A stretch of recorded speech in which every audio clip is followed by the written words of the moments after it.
What's up, everybody? Welcome back to another episode of the podcast. I'm your host, as always, Eddie, and today we're going to be talking about something that, if I can be totally honest, is a big issue in my life. It's a big issue around my family. It's a big issue around my friends, and it's a big issue in our military. Yes, our military. It is a black stain on the dress white uniform. It is a spit in the face to everything we stand for as a country, and it's domestic violence. We send our men and women out to the world to stick up for every single person who's gone through hard times, every single person who's being bullied as a society or killed off because of the way they look, the way they pray, who they love. It is only fitting that we act with the same tenacity towards our men and women who serve our country in uniform. There is no reason why domestic violence should be something that's swept under the rug or left at the wayside. I'm very, very pleased to have the opportunity to sit down today with a survivor of domestic violence. She deployed with me. She is one of Second Div sailors. She's somebody who I had a lot of great interactions with. She's a kind young lady, and I am so excited that she is strong, courageous, and has the ability to step out and say, you know what, this is not the end of my shit. And I'm here to stand up for what I believe in, and I'm here to stand on my word.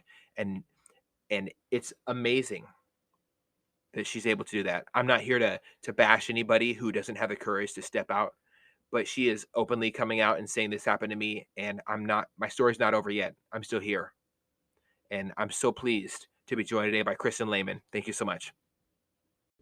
Before we get into this episode, I want to put out a healthy reminder that this episode will contain things that may be trigger to some. It's not easy to talk about these things.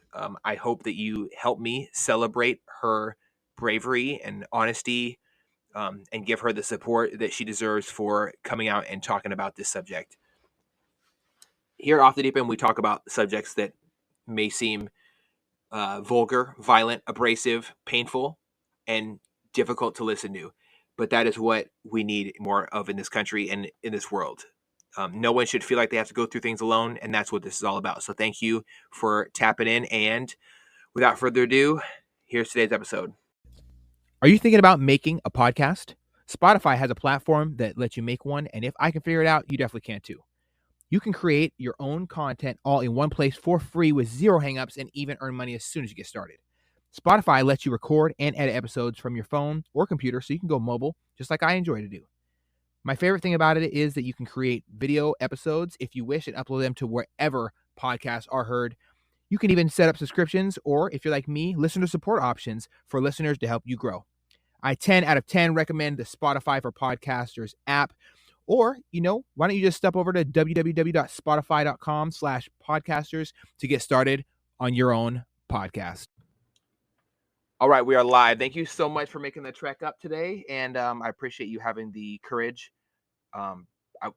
Bravery is a word that's thrown around a lot. But I really think it's an important word to say. It's brave to say I'm more than just my life experiences, and it's brave to say I have a voice, and I'm not going to let it be silenced by any situation surrounding me, because this is who I am. This is what I've experienced. This is my truth. And I just want to commend you on being open, but public and honest, and standing up and saying, I'm not going to let this destroy me. No, yeah. Thank you for having me. I really appreciate it. Absolutely. So why don't we start with a little bit of background of who you are, what it was like growing up for you, what type of family environment, and what drove you to join the military? So I grew up in Colorado Springs, Colorado. I was working at Starbucks actually for a few years. I thought I wanted to do that forever, like be a manager. But then I just realized that there are so many other things that I was interested in. So that's when I joined the military at 24. Just kind of a stepping stone. I wanted my education paid for. So that's what led me to join. I was in 5 years. I served with you on the TR. Did. The best ship, the best crew. It is what it is. Yep. And then, like we talked about earlier during the hull swap, I actually went back to Virginia after deployment and was a part of the GDUP during the shipyard days. Yeah, the So whole shipyard experience. I don't think a lot of yeah. people realize what it's like to walk through an aircraft carrier, but walking through it with a bunch of scaffolding and stuff, and a bunch of random wires hanging down that weren't there yesterday. Sometimes you're on autopilot, or just you got a lot going through, you got family stuff going on, and you'll walk into a bundle of wires and get knocked in your ass. That was my life experience. Yeah, And also losing the hard hat. The hard hats go flying all the oh time. my gosh. I actually, when I was walking around the ship with one of my best friends, obviously we had hard hats on, and there was something hanging down, and she literally just bounced her hard hat off of it and completely fell over. Like there was Oh, yeah, so many things. there's no helping you. Yeah, it's just a mess. So going from the TR to the GW in the shipyards was definitely an adjustment Mhm. for sure. But that's when I got my rate as an operations specialist, and yeah. Well, what do OSs do? Because I cannot tell you. I was not an OS at all, and obviously my listeners aren't going to be OSs either. What does that job kind of entail? Because I know that Well, bosun mates, we have to do a lot of random things. Is it more task specific, or is it a broad aspect where you have to be master of all crafts and you're always confused like I am? well, if you ask Chief Brontes, we don't do anything. Oh my god! Of course, of He course. loved to say how OSs don't do anything. But no, so definitely being a bosun's mate is more physically Mhm. demanding. Being an OS, it's just learning how to use the equipment and being knowledgeable with navigation. And we work really closely with navigation on the bridge. And we detect the ships and aircraft that are around us, look them up, make sure they're safe. We work actually really closely with the watchstanders that Mhm. are in deck department because there's stuff that our machines can't pick up. So that's why it's really important to have their eyes. And we all just work really closely as a team to make sure everything runs safely on the bridge. Okay. So like Yeah. if there was a surface so if I was a watchstander, just for the people who are listening who haven't understand it, if I was a watchstander, I'd be reporting a service contact at this bearing, this far out, and what it looks like a class 3 merchant vessel, or it Yes. looks like a punt boat, or it looks like somebody painting the side of the ship, or there's a man in the water, or blah blah blah, or a Mm-hmm. green chem light, which is usually signifies a person in the water, Right. or somebody throwing green chem lights that just wants me to not sleep. Um, Yes. and then they relay that information to the operational specialist so Mm-hmm. that they can put it in the system so that everybody is aware of what is out there. Yes, because operations specialists on the bridge, we work right behind the bridge and where everyone's driving and where the captain is and all of the navigation is. So if they see something and report it to us and we can't see it on our machine, like we can fix it so that we can try to pick up something that may be a little bit more difficult on the radar. But if we still can't see it, that's when we communicate to the bridge and navigation that there is something here and maybe we need to change course so we don't run into them basically. Okay. So Yeah, and I think I would call it a crucial job because everybody's got to be on the same page, and I would call the OS rate kind of the glue that holds the picture together, mhm. or just the pencil that can draw on all the the marks on the piece of parchment or whatever. Yeah, we're kind of more behind the scenes. But we can actually, it's called something, I think it's the maneuvering board. We can actually help come up with the route that we need to take. So we actually work pretty closely with the captain, whoever's in charge of the bridge, just to make sure like that course that we're going to take is safe. Mhm. So yeah, Absolutely, just a little bit. and that can kind of get important when you're in certain areas that we were deployed to. So, Yeah, low vis or have a bunch of little wooden boats around mhm. you. So it's really collaborative between OS's navigation and deck department. I would 100% agree. I would 100% agree. So, what are the major differences other than the ship turning into a construction site? What are some of the main differences that you saw? Because I remember for me looking at a a, sh- uh, a deployable vessel versus a Mm-hmm. non-deployable vessel. There's so many things going on. There's dust everywhere. You always hear somebody doing the needle gun on the ship, and that thing Mm-hmm. echoes and rackets, and it's nonstop headaches. I can barely hear now as a result of it. Yeah. Oh my goodness. So being in the shipyard is very different. You don't really feel like a sailor anymore. You feel kind of like you work on a construction site. That's really what it is. And you're supporting more of the civilian side, the civilian contractors. Mhm. I mean, you're still standing watch and stuff like that. But really it's a lot of maintenance, just making sure that all the wires, there's like a lot of safety checks, a lot of maintenance.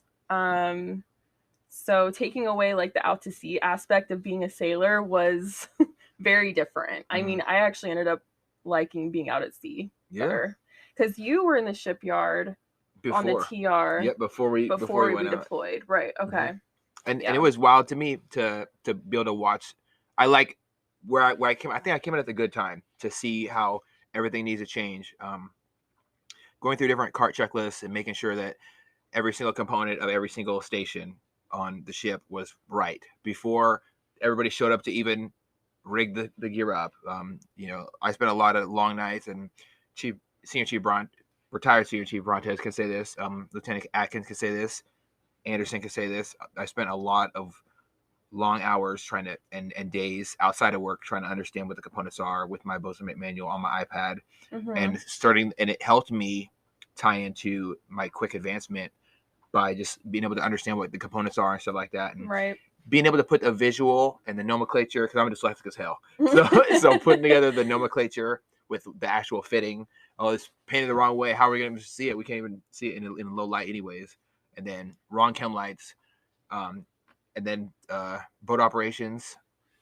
Working a lot with guns. I got to do a bunch of gun shoots, which was fun because I love guns, and guns are a part of my life now. Yeah. I really got a good grasp as we came out of the yards. And then I was one of the first people from our TR crew to go out and get qualified on a different ship, and then learn how to teach other people. And so I found that being able to have knowledge at a young, as far as Navy life goes, at a young age, being able to help other people and teach them, I found so much benefit in that.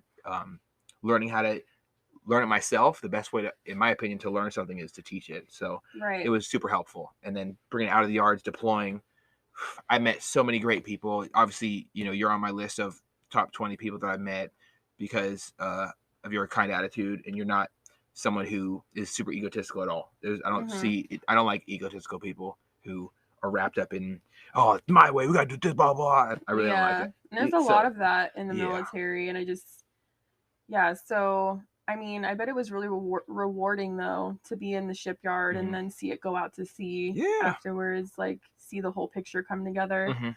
One thing I didn't mention about being an OS in the shipyard is because like we really can't do our job unless we're out to sea, which is pretty similar to bosun's mates. We go temporarily assigned a lot. So I was temporarily assigned twice to security and transportation, which transportation was pretty fun, pretty laid back. So a lot of sailors in the yards are not doing their job that they were trained to do. They're pretty much going and being sent to places that they're really needed during that time. Coming from like my personal experience of not doing your job and then coming back to it, you can be a little rusty sometimes. I didn't realize there was going to be such a huge gap in the 6 months I was out of work, not doing escalators and elevators, and now I'm like, wires, tools, broken things, shit. I'm covered in grease. I don't know. What I find myself completely lost sometimes. I mean, just being an OT practitioner now, when I was just studying and not actually working as one for even just 3 months, I was like going back into it now. I had to definitely do some refresher courses. So absolutely. So what is your favorite thing that you can take away from being on deployment? Obviously, I think one of the most main contributors for me personally was the camaraderie. We all come together. We kind of embrace the suck is what they call it. Usually, you have a shitty situation. You got the late watch to unrep to boat operations to GQ to forget lunch. For maybe a hot plate show up, maybe it's don't. It's shitty chicken because the CSs suck. It is what it is. Yeah, fighting over the ice machine in our Camelbacks. Fighting over the ice machine. It was like you're gonna have a tough day. And it's also where we were at. It was I think the highest heat was 160. 160 degrees. 98% humidity. Like the ship was sweating. The ship was sweating. I think once you leave the berthing, I don't know about the ladies' berthing, but once you leave the guy berthing, it's immediately you sweat bubbles on your arm, and it's like, oh god, it's miserable. Yeah, we had what 45 females to 3 sinks. Yes, It was horrible. Oh my God. So at what And point as a lady, because obviously I'm not a lady, at what point as a lady does makeup go out the window? I started off wearing makeup, Hmm. but then I just realized it was melting off, and it went from it went from foundation and mascara to just a mascara to maybe sometimes, because Maybe it's just like sometimes. it's just would melt off your face. But um I mean, it was tough, like, but I'm so thankful I joined when I did and was a part of the crew that I was a part of during such a strenuous, I mean, hot time, Hmm. because I had an opportunity to really get in touch with myself. I learned some harsh lessons. Hmm. I made lifetime friends. Like, I feel like I found like my family within the Navy. Like, I wouldn't take it back for anything. I absolutely love that. I've never heard Yeah. it said. I've never heard it Like, would said I like ever that. do a 2 to 7 again? No. No, No. definitely not. Not just. I mean, Mhm. but it was like those late nights on the 2 to 7, just like talking and trying to stay awake and making coffee on the bridge Mhm. and just creating those relationships. Like, I wouldn't take it back for anything. I think So, I have. I would. Only thing I would take back is the bosunmate log on the I bridge when I forgot who caught it. It was one of the. I think it was either the gator or somebody, but they caught the bosunmate log and they opened it up and it was a book of all the BM3s on the bridge talking shit about people. So they wrote down whatever late night thought comes from the worst, darkest, most asshole-ish part of your mind, and they yeah. put it on a piece of paper. And I would read through it, and I I couldn't even keep it together on the bridge, trying Yeah. to process the shit talking that's been done about me in this book. I was laughing so hard because I know that these people are just pointing out things that I forgot, and they're Yeah. talking about Marcus White has a unibrow, like it was going down the list of funny. I Chief think Brontez has no neck, and if he gets any wider, he won't fit through the door. Like it's just the most funny shit. I, I think my most funny memories are Donisha Thompson Oh my and God. Taylor. Sorry, guys, if you're listening to this, but Donisha talking shit on the fantail Uh-huh. because we'd be standing there in ranks at attention or Hmm. whatever for inspection. She's like, It's hot it's as hell. 150 degrees, and we're standing. She would call out people if they stunk. Hmm. Like, oh my Oh gosh, yeah. like just the times on the fantail were the funniest. Like, Mhm. Anderson reading the plan of the day and can't read certain words, and like him and Porter, like the BM3s and the BM2s, like, you guys kept us afloat. Like, you guys were the best. Like, it I'm was, glad everybody clicked pretty well. I mean, oh my obviously gosh. there's gonna be people that don't click. There's gonna be people who get what I call cabin fever and go crazy. Oh But yeah. those are first division problems. Not for second div. Oh, with their air Yeah, conditioning. with the air Don't get conditioners me up started there. on first div, Oh but Lord. no. But no, like, when you're in it, it's like, wow, like you said, embracing the suck. It Hmm. was tough, but like looking back, it's like we had a lot of fun times. Hmm. Like, you meet so many different people, and yeah. Absolutely. I wouldn't trade an experience for anything. And not just because of all the fun times, but for the tough times as well. Because like me, I lost family members when we were deployed. I lost family members doing our workups. Yeah. And I had this great group of people who I didn't know they were the family that I needed. Yeah. Come to kind of come to my aid and help me out through those tough times And because it's the people you least expect too yeah, I that didn't know step that Chief up. Brontez was gonna be such an emotional guy. Like Yeah. um, when my dad died when we were deployed, Hmm. he this just like I found him. We ran into each other in the hangar bay just randomly. It was like a moment of destiny, and he grabbed me, picked me up, walked me all the way to the side of the ship, to right where we're about to fall in the water, and he just like gave me a big ass hug. And then I guess by that time everybody already they announced it to the rest of the division Yeah. that my family I lost my dad and I was stuck on the ship, and so that they were able to be like everyone was all sad, like everyone was all emotional and sad, Yeah. and they all like helped me out. They helped me. Yeah, I got a day off or whatever, and I got to kind of decompress a little bit. That's good. But Yeah. having that done to me transformed into later in deployment when somebody's brother got murdered. Hmm. and this person's mom had really bad cancer, and they didn't know they're going to make it, and the emails got cut off because we couldn't get emails, and they didn't know if their mom was still alive or not in the hospital. Because a lot can happen, and what, we got extended, so what, it ended up being 10 months? Yeah, it's like 10 and a half, almost 11. A lot can happen. Yeah. And you don't even realize that when you're like looking, like on the outside looking in, you're like, oh, like, okay, 10 months. But when you have so many people that are around you, you realize just how much can happen in that period of time. So yeah, we all come together, and definitely.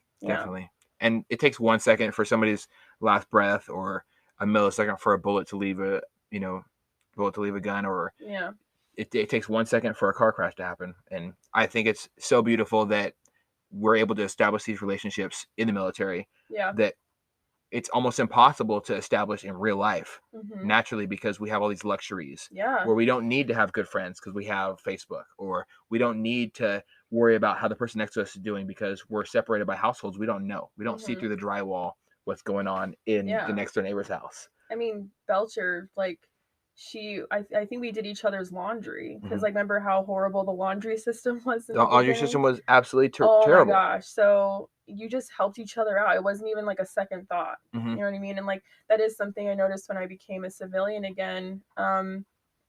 I came out of the military still expecting that support, or like, you know what I mean? Like, and people just aren't like that because they haven't had to go through that. But it wasn't even like I needed to ask. It was like my clothes were folded for me on my rack, and I just did the same for her. Like, it was you really have each other back, and that can sound like a small thing, but it's to somebody huge. who's sleep deprived, who is in 150 and above degree heat, who is constantly getting told that it wasn't good enough, or that you need to do something different, just because some people in leadership roles are not doing a good job, and they're really bored, and they want to just rag on people instead of saying, hey, good job, let's do a little bit better next time, but good job. Like, I learned that the simple phrases that I gave as a young leader and as a subordinate as well, that's where I grew the most as someone who is a learner. So when I was just a seaman apprentice, and somebody was like, oh, hey, you should try this, and I'm like, okay, I'm gonna try it next time, and I try it next time, and it works, and I'm like, fuck, I could have waited. It's gonna save like 6 hours. I'm sore as hell. I'm tired. I fell in the water. I'm pissed off. I fell off the barge a couple times. It is what it is. No one watched except for like a couple people, and so nobody laughed too bad. But the small lessons are so powerful. They are. But kind of speaking on the bigger lessons, what is the number one thing that stands out to most to you when you see the word Navy? Because I get a lot of weird emotions about it. One word? Yes, one word. That's tough.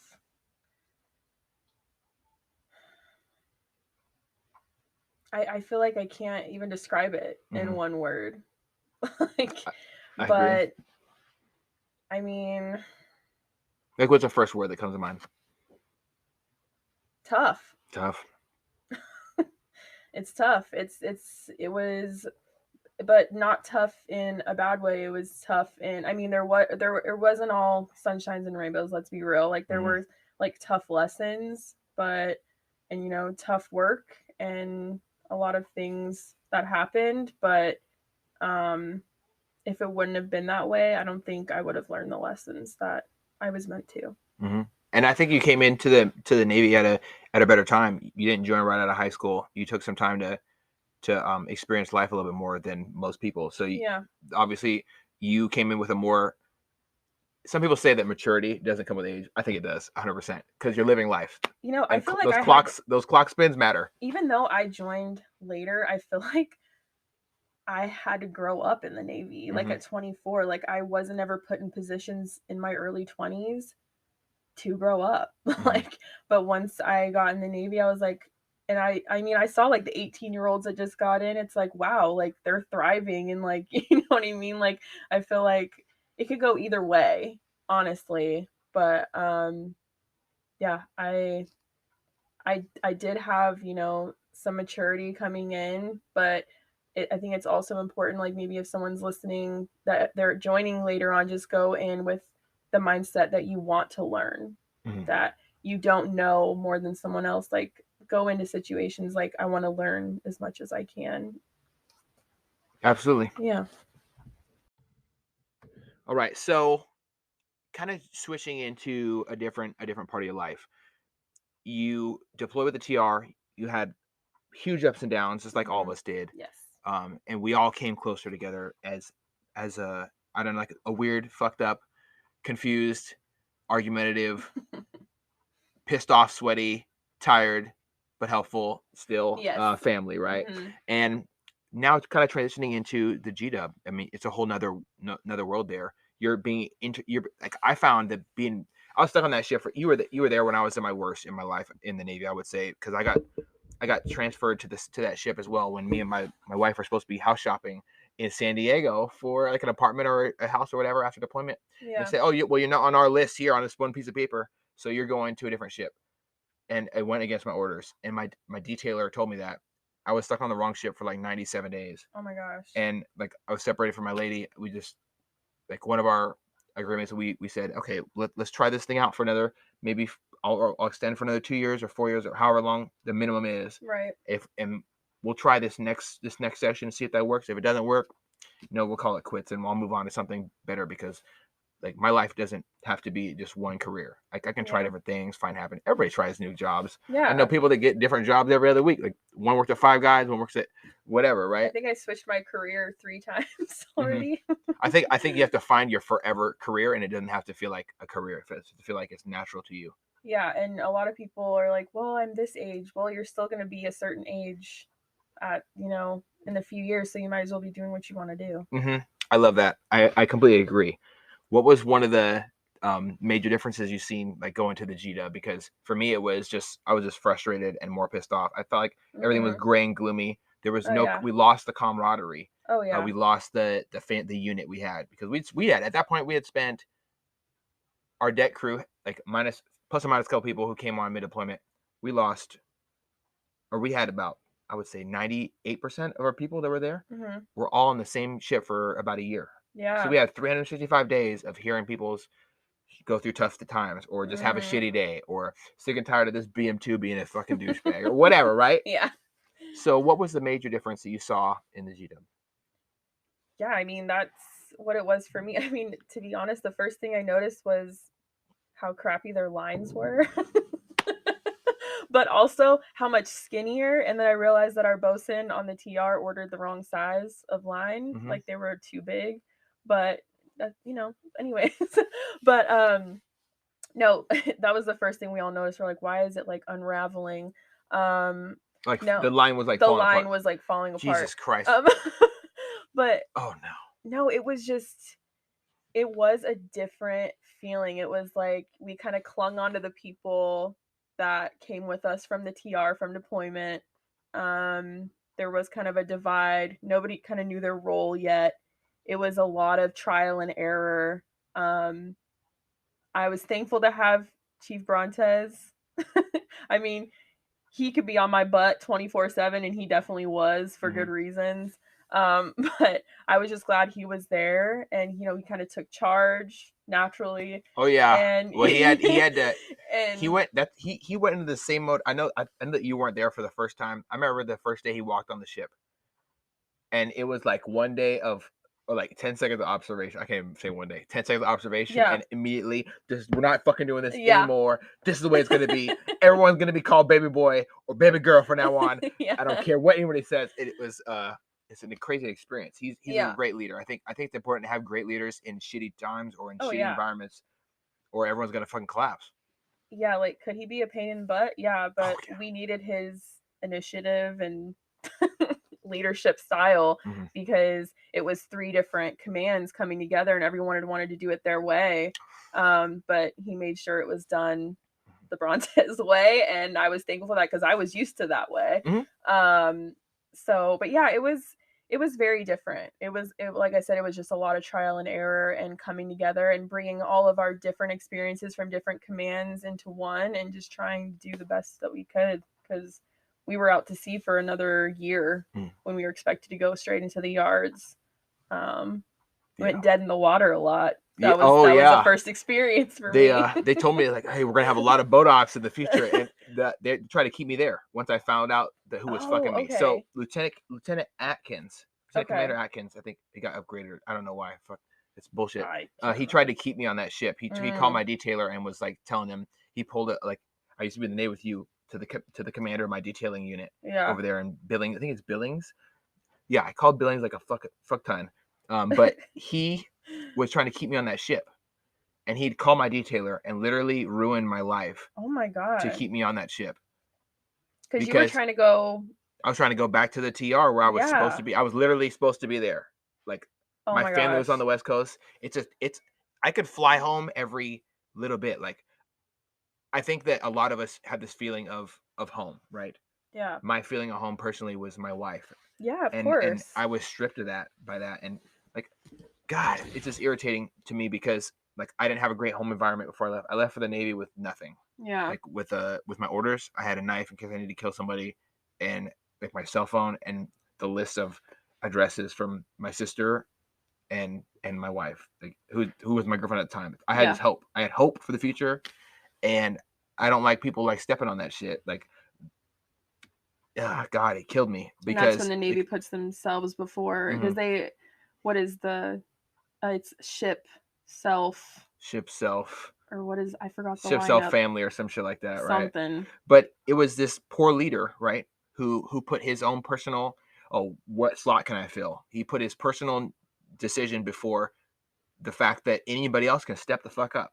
Because I've seen it. I've seen a random person who didn't have great rank or didn't have a, I don't care about the accolades I you know, put together over time. I didn't Right. care about the great career I put in time over.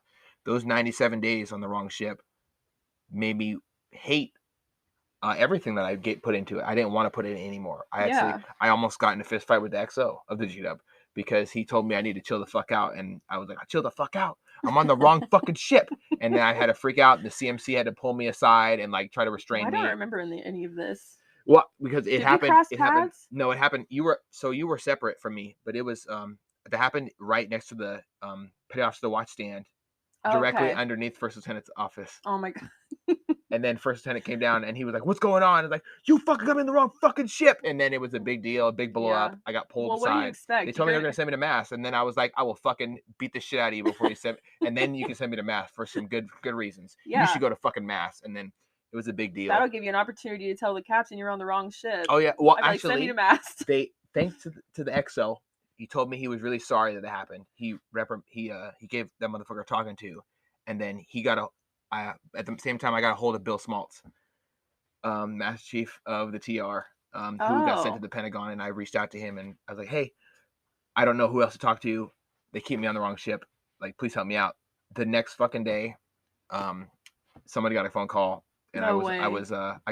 got sent down to personnel, got my my ticket back to West Coast. Oh my But that was gosh. it for my naval experience. I had that one leader, really just piss poor leadership destroys our young men and women in the Navy. And I Yep. talked about it my last podcast with Nicole Calkins is her last name now. I think I gotta get used to that. But Yeah. piss poor leadership is horrible. Yeah. Did you have any experiences with that shit over there? Oh yeah. Operations department is not like deck. Like leadership in deck, like they can be a pain in the ass. Like I said, like maybe too involved, too much in your shit all the Yeah, time. yeah. Like, but wow, going to operations department, it was like, do they even know my name? Like it was like a very different experience. Like they act like they don't really want to be there. Um you just don't have the involvement. It's just too many cooks in the kitchen, like 7 first classes. Mm-hmm. And then obviously, OSs rank up by I'm gonna say it, by putting our name on the exam. All right. We rank Oh up man. to second, right? And it's just all these people in second class positions and first class positions, and they've never had any leadership training Oh, ever. trial by fire, I think, is where you grow the most. Like, and being able to take a fall for your junior sailors was Yeah. one of my favorite things because they threatened to take me to mass multiple times. They threatened to get me busted down, to say whatever they needed to say, and I think I really benefited from saying I don't give a shit what you say. I'm not gonna let you fuck over the people under me. I'll say it was me all day. having that moment to understand what true leadership is. True leadership is sacrificing yourself for a little bit, sacrificing a little bit of yourself for a lot of bit of somebody else. Yeah. And I really appreciated that in deck department. I didn't. Yeah. It was hard going to the G-Dub and seeing it Mhm. collapse. Oh yeah. Not just everybody split up, but the leadership standards of sticking your neck out for somebody else. Just it wasn't there. And a lot of my memory has been affected a lot. But just like I don't really I don't remember too much about like my initial experiences going into operations department. I just know it was a completely different feel Mm. and I had to get used to that. A lot of cliques in operations department. I felt like most of the people were they just wanted to know your business and not necessarily like support you. Like catty, I call it Gossip Girl. Yeah. Yes, it happens in the And elevator trade amongst all the men. yeah, and I thought I learned my lesson on deployment by the people that I considered my friends, and as far as like being too trusting of others. But I didn't have, my one friend, anything I told her, it would get out somehow. And so I figured obviously it's her, right? Anytime I ever needed support, it was just all this drama and it all got blown up. And being new to a department, they're not going to believe you. They're going to believe the people that have been with them in the department longer, right? So throughout my time in operations department, I mean, if you wanted support, like I feel like I went to Chief Brontes a couple times. I was told that, for example, I needed to buy a car in 3 days. They're going to take away my housing, What? even though they approved my housing.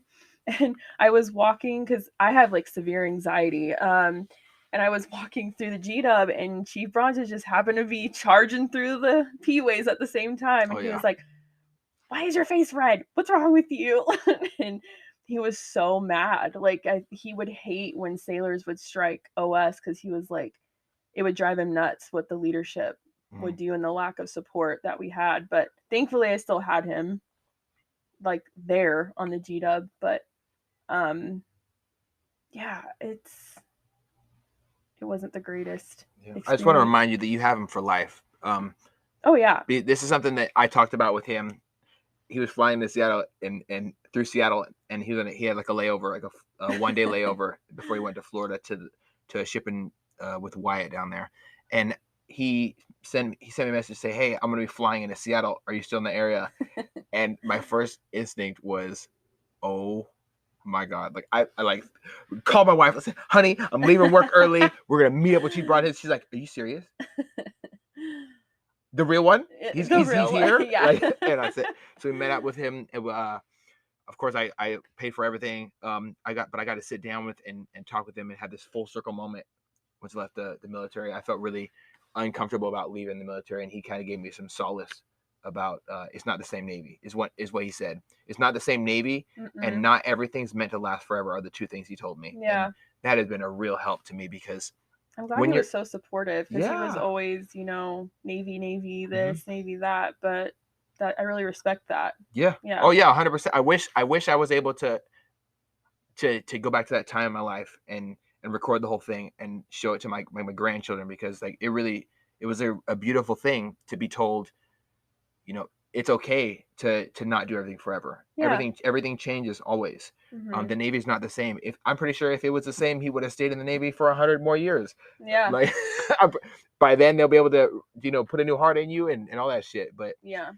man, the it's hard. It's hard to be told to be told it's okay when you've been told for a long time it's not okay, and it's also hard to give up on something you put so much into. Right. Yeah. Um I actually had a similar conversation with him because most of the time it was him and I bickering because I worked for him in the office. Yeah. But I had a time where I was like, I don't know what to strike. I don't know if I should go for OS or Yeoman or whatever. And he was really realistic with me, and he always told you what you needed to hear, not what you wanted to hear. And that's why I have so much respect for him. And it was like, you need to strike OS, make second class, make some money, and then get out. then I was like, you're right. Like, this Mm-hmm. is my stepping stone. Like, Navy wasn't going to be forever for me, but Mm-hmm. he wanted to make sure it made sense. And I'm so glad that he had those conversations with me. So, Absolutely. So you're in OS. You're ranking up. Um, you're going through something that I think you mentioned to me earlier. You want to talk a little bit about that? um, as far as what part? Um, you. So you and I already talked a little bit about this, but there's a big issue that is not talked about with, especially with the military, that Yes. our people go through. We need our sailors. Jeff Bayless said it the best, and it's kind of crazy for me to say that. He's such an amazing, open, honest, great human being. He puts a lot of wisdom out there. He's always reading books. He's always talking about how to take care of his sailors. He's talking openly about the suicide epidemic in the military. Mm-hmm. Doing a lot of great things. He's speaking at commands, and I really support that.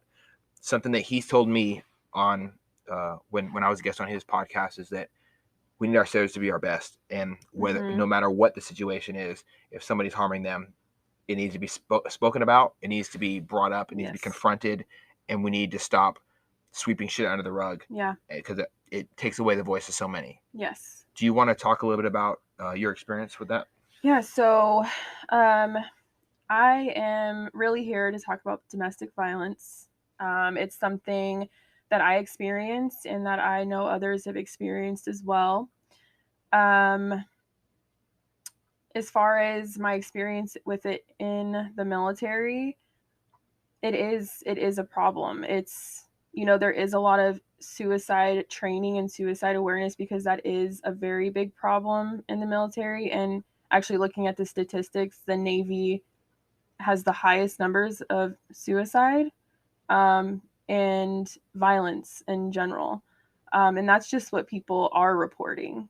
So I think it's important for people to know that 1 in 4 women will already have experienced domestic violence or intimate partner violence. And that does not just mean physical, it's emotional, mental abuse, and 1 in 7 men. And that's something I'm also very passionate about because a lot of people think it's just women. Men go through this as well. Yeah, And one in 100%. seven is just as important as the 1 in 4, right? Um, so I just wanted to touch base on that part. Basically, when I was in operations department, my abuser was also in the same department as me, and the the person you had that was an anonymous speaker, I listened to her story, and that's really what influenced me. So if you're listening to mine, thank you for sharing your story because I it really did give me some strength, and that's why I want to be here today talking about my story, because you never know who's listening, you never know who needs help. And I think that I've been silenced for a very long time, beginning with the court systems and beginning with the military. And any opportunity that people have to share their story, I really think that they should if they're comfortable with it. Yeah, sitting and talking with her was like if I was completely honest, it was one of the most powerful but absolutely heartbreaking things to listen to know that something was going on right in front of me, Mm-hmm. and I wasn't able to recognize the signs or do just something to contribute. Yeah. I wouldn't say like some weird survivor's guilt thing because that sounds kind of ridiculous, No, but not at all. I wish I was able to help more. Yeah. I would say I wish I was able to do something to kind of to fix the situation in the moment. All I knew is towards the end of it when it was like we're in the oh shit zone. If this motherfucker shows up, do whatever you have to do to keep them away from her. Yeah. That is what that's the only part I got keyed in on. So I wish there And was better ways to recognize the signs and stuff like that. well, let's get into that, Mm-hmm. right? Let's get into the signs. For me, I want to backtrack just a little bit. Okay. My childhood, I think a lot of people, especially the other survivors that I've spoken to about the topic, um, the subtle signs of an abuser are their norm. right? So for me, I grew up in a household with a lot of yelling, with a lot of control, with my mom being quiet, right? Being silenced. Her opinion doesn't matter. Um, there was not any physical abuse in my home, but the control and the jealousy and the yelling and the anger, that was normal for me. Mm. And when I first met my abuser, he had all those signs that I did not know because I haven't had healing from my childhood, that those were actually red flags, right? Run the opposite direction. Yes. So it's really important for me to touch on those signs today. If someone that you're dating or getting to know has angry outbursts, red flag. Yeah. If it's like 0 to 100, the Jekyll and Hyde, like they're this person this second and then another second they're like blowing up, run the opposite direction, block their number. A big one is jealousy. Jealousy and possessiveness is all about control. So if someone's like wanting to look in your phone, or they always bring up your past and they're always, oh, who are you talking to? Or I don't want you talking to that person. They got an inquisitive nature. Big red flag. Okay. Jealousy is not flattering. For me, and it's embarrassing to admit this, I thought him being jealous and wanting to only have me was flattering, because in my past relationships I was cheated on. I wasn't treated the best. Like I wasn't treated like I was really, I don't know how to put it. Like I wasn't on a pedestal, right? I was kind of like just there. That's how I felt. So going into a relationship with an abuser, and these first subtle signs, it was almost charming. It was like they're empathetic. They want to know all these things about you. They want you and only you, and to spend all this time with you to meet their family right away. So I just really wanted to touch base on that those are some signs that if that's happening and you're thinking that something is wrong, trust your gut. Go talk to somebody. The man I'm dating or the woman I'm dating is showing these signs. That's a big sign that you should probably walk the other direction. Have you had any experience like with that, or like I feel like that is a common trend in our stories, right? It definitely is. Surrounding, like, not me personally. Obviously, I've been with my lady for a long time, and we kind of got our we haven't really had any major issues between me and her. Like I've never been the type to cheat. She's never been the type to cheat. But that's just for me.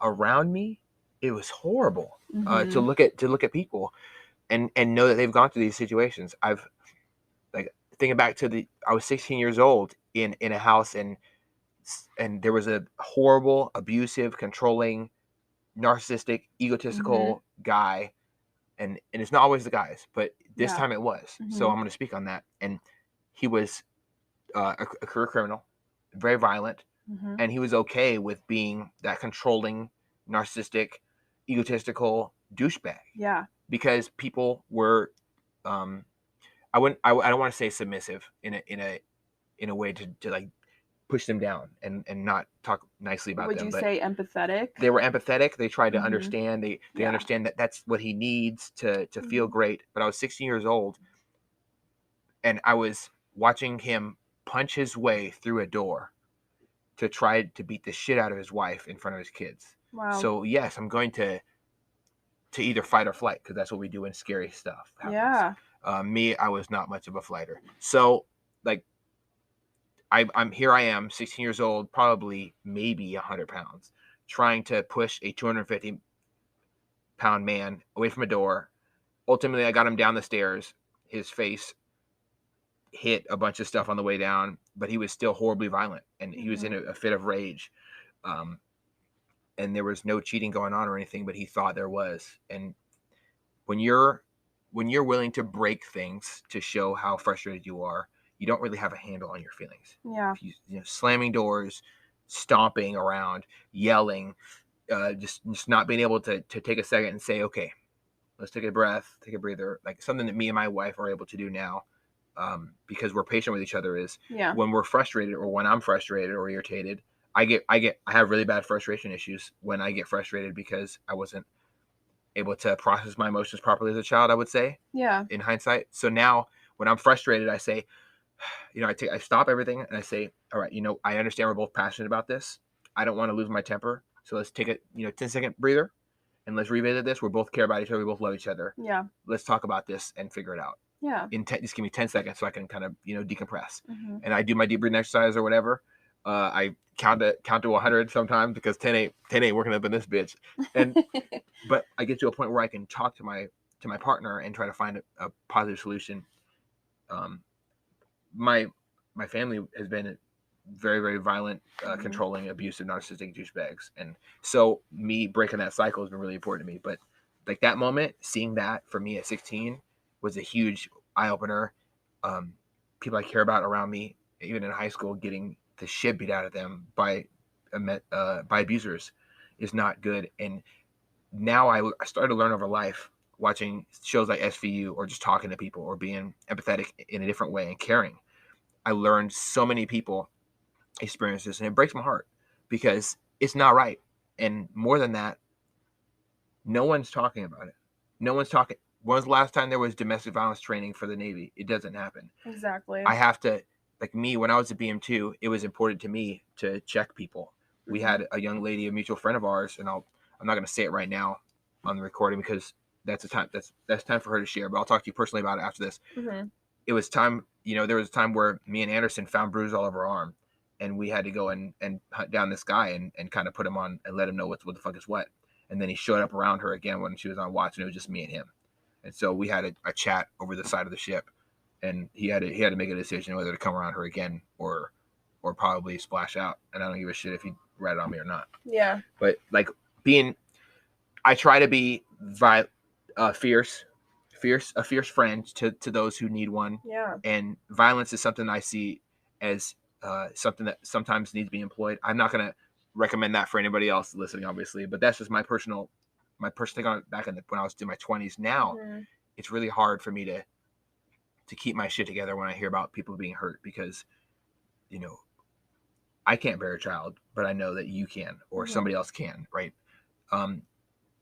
We want to protect our ladies, especially not just from like we need to keep ladies safe, no ladies doing this or whatever shit. Yeah. I don't want to be like an asshole, but we need to prioritize people who have been recipients. I'm not gonna say victims because that is a word that shouldn't be used when it comes to talk about this, but recipients of domestic violence.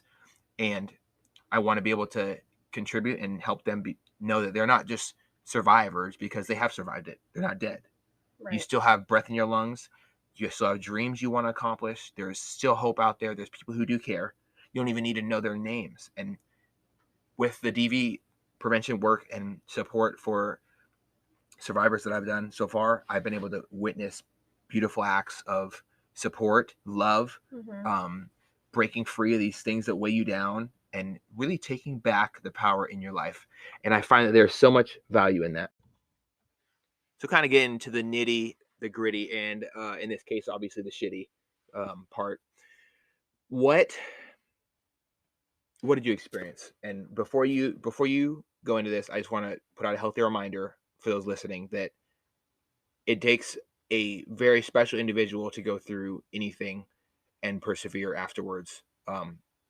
She's publicly speaking about this to spread awareness, to help others, and to encourage and empower other people, not just ladies, but other people, to speak out, to be open, to be bold, and to know that there is a future afterwards. So let's get right into it. So before we start, if anybody's listening to this that is in an abusive situation or has been, my story is just unique to me. What happened to me with the justice system in the military is not necessarily what is going to happen to other people that seek out help. And I just wanted to make that clear. I don't want this to scare anybody from asking for help and asking for support. But this is just what I experienced. So yeah. When I first met my ex, he was very calm, very like he seemed like he had a really good support system, had a lot of friends. He was very confident. We started off as friends. Um, he was someone that I felt like I could talk to about anything. Um, I was very empathetic towards him and his story.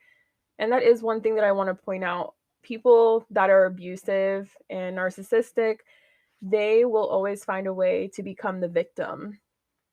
And I think it's really important that I mention that his story that he was telling operations department to gain sympathy from everybody and to become the victim was not what happened to his ex-wife. What happened to his ex-wife was just as horrific as what happened to me.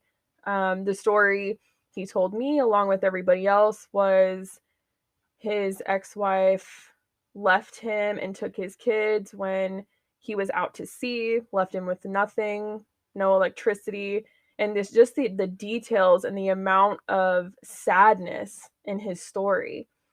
And me being a very empathetic person, I naturally wanted to be there for him and support him, just as I'm sure everybody else did in the department, because when you're in the Navy and you think, oh, wow, when you're out to sea and you really like connect with that, of course, you're automatically going to want to support that person.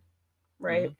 Absolutely. And we're not just stationed with these people for a little bit. Like, but when I say I was stationed with somebody, it's not 10, oh, this was a couple months of work, or this was Mm-hmm. sometimes we met up during the same shifts. I spent 365 days minus my time at leave, which wasn't even 30 days because of my travel time, Yeah. with these people. I knew their Right. sister. I knew what their sister looked like. I knew how much they loved their mom. I know whose Mm-hmm. mom wasn't around, not to ask about this person's family, Yeah. because they don't like their family. You learn Yeah. all these things. And that's the scary part about the military is these people can come in and be whoever they want. Like Mm. we only hear them talk about their families, but we've actually been with them, sleeping in the same berthings as them. Like so I mean, everyone chose his side like right Mhm. away, and I believed it. He's very manipulative, extremely convincing, very manipulative. So that's kind of like where our relationship started. Was just getting to know each other. We hung out through mutual friends. um Everything that happened in the beginning, and I mean, some of it's going to be kind of cloudy. I don't remember everything, and I think that's Mhm. partly because my brain is like protecting me from certain things. Which is completely understandable. Yeah, so I just remember when when I was temporarily assigned to security is when I really started noticing a difference in him. Mm. Um so we were on the same ship when he was still in the operations OI division and I was in security. I would obviously have to rove around with coworkers. That was literally my job description, was to rove around and have a roving partner. Mhm. Um and what the first signs that I noticed was, oh, you're always in everybody's face. You're always talking to everybody. You're so nice to everybody. Soon soon enough, everything that he liked me for was used against me. So it was, oh, I like that you're so sweet and so friendly, but you can only be that way to me, right? Mm. So if I was talking to a male coworker, it was a problem. Or soon enough, I had to delete people in my phone, delete guys, block numbers. When I was standing watch at the quarter deck and my roving partner was a male, I'll never forget this time because he walked through the hangar bay and he just glared at me. Just glared at me like he wanted to harm me. Mm. And instead of like being a normal boyfriend that would come up and be like, "Hey, how are you doing? Do you need anything? How's watch?" It was, "You're standing next to a man, so I'm going to glare at you." You like, I don't like, obviously this guy, I don't know if you realize or not, but this is the military. There's like Literally. literally 5,000 people on one ship. Yeah. You're gonna end up standing next to somebody who has different body parts than you. Yeah. So I think the it's hard for me to talk about the beginning times because obviously the later, more violent times stand out. But just the things I remember was me slowly losing myself. Mm. I came into that relationship already pretty vulnerable and insecure and empathetic, and that's something that narcissists are drawn to because they can manipulate you and use that to their advantage. Um, so I just remember that turning into me slowly losing friends, um, not being able to really be myself without him criticizing me for it. And then when I moved in with him is when I started seeing everything escalate. Mm. And I see that as a trend in a lot of the stories that I've heard. Do you think that's because they're in a control? You're in their control. You're in their Yes. lion's den, as they Yes. would view it from their horrible perspective. Hmm. Okay. So I would say the subtle things now are huge red flags for me, like the Mhm. jealousy, not wanting me to talk to people at work that were men. Um, he would harass me through my cell phone all night while I was at work. I worked nights in security, and if he saw me like anybody's Facebook posts, if he felt insecure about anything, he would harass me through text messaging and just make me feel like I was just like always doing something wrong. Like Mm. I was a slut, I was this, I was that. Um, So the constant barrage of Constant. degrading messages that sucks.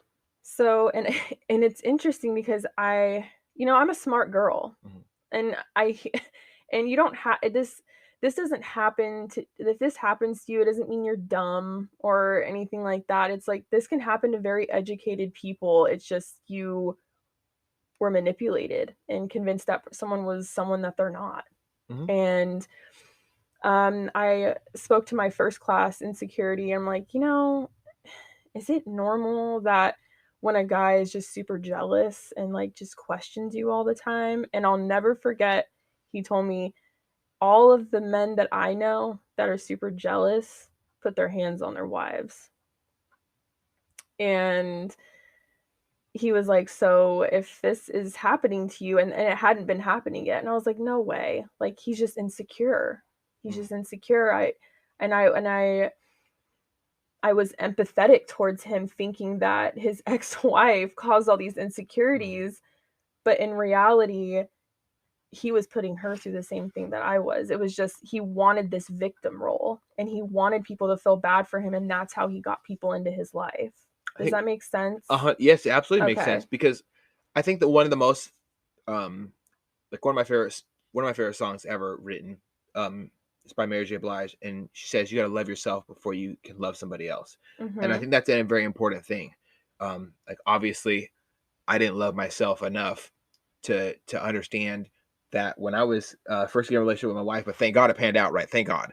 But I started later in our relationship, we both have started to love ourselves more and put ourselves first. And if we're not okay, we need to find out what's the root of that. What do we need to do to kind of work out and heal what we're Mhm. going through? And obviously that's completely separate from whatever situation that you and so many others experienced. People not loving themselves to where they feel insecure, it can cause a lot that nervousness, that fear. It's fear, it's false evidence appearing real, however people want to portray it as, but Mhm. fear will make you do horrible things. Fear will, and if you give in to fear, it can become addicting to be that broken person who takes advantage of others. It can become addicting to be the wounded warrior, right? And something I use as a term in the military. Thinking back to my 20s, holy shit, I've said it a lot. Like, oh, that motherfucker's a wounded warrior. You gotta look out for them. And it's someone who was in the military who pretends to be weak and then fucks somebody over Yeah. to get advantage or just get out of work or whatever. I didn't know that I'd be using the same terms for an abuser. Mhm. Um, that is somebody who loves to look broken. Mhm. And there's a little book about the little snake, and I think it was one of the, I hate to say it, but I think Donald Trump went viral for reading it during one of his fucking rallies or whatever, right? It's about a little snake. And you let the little snake in your home, you give it a blanket, you give it some warm milk, and then it bit the old lady who brought it into his home because she felt empathetic for it. Mm-hmm. And it is a very, very powerful lesson that our youth can learn. But it's something that I don't think can ever really get given to our people in a great way at an older age. Like it's hard to hear, look out for people who look hurt, because you normally, good people want to be empathetic and care for others who are hurt. We don't Mm-hmm. want to say fuck you for being hurt, or fuck you for being Right. insecure or nervous or jealous. Insecurities are things that we have. Right. Come from bad parenting, Mm-hmm. come from a lack of love. Like for me, one of my biggest insecurities growing up was not feeling in the clique. But I didn't, at the same time, I didn't want to go out of my way to be not myself, to fit in. So I just said, "Fuck it, I'm not gonna fit in." Not everybody has that ingenuity, and it really Yeah.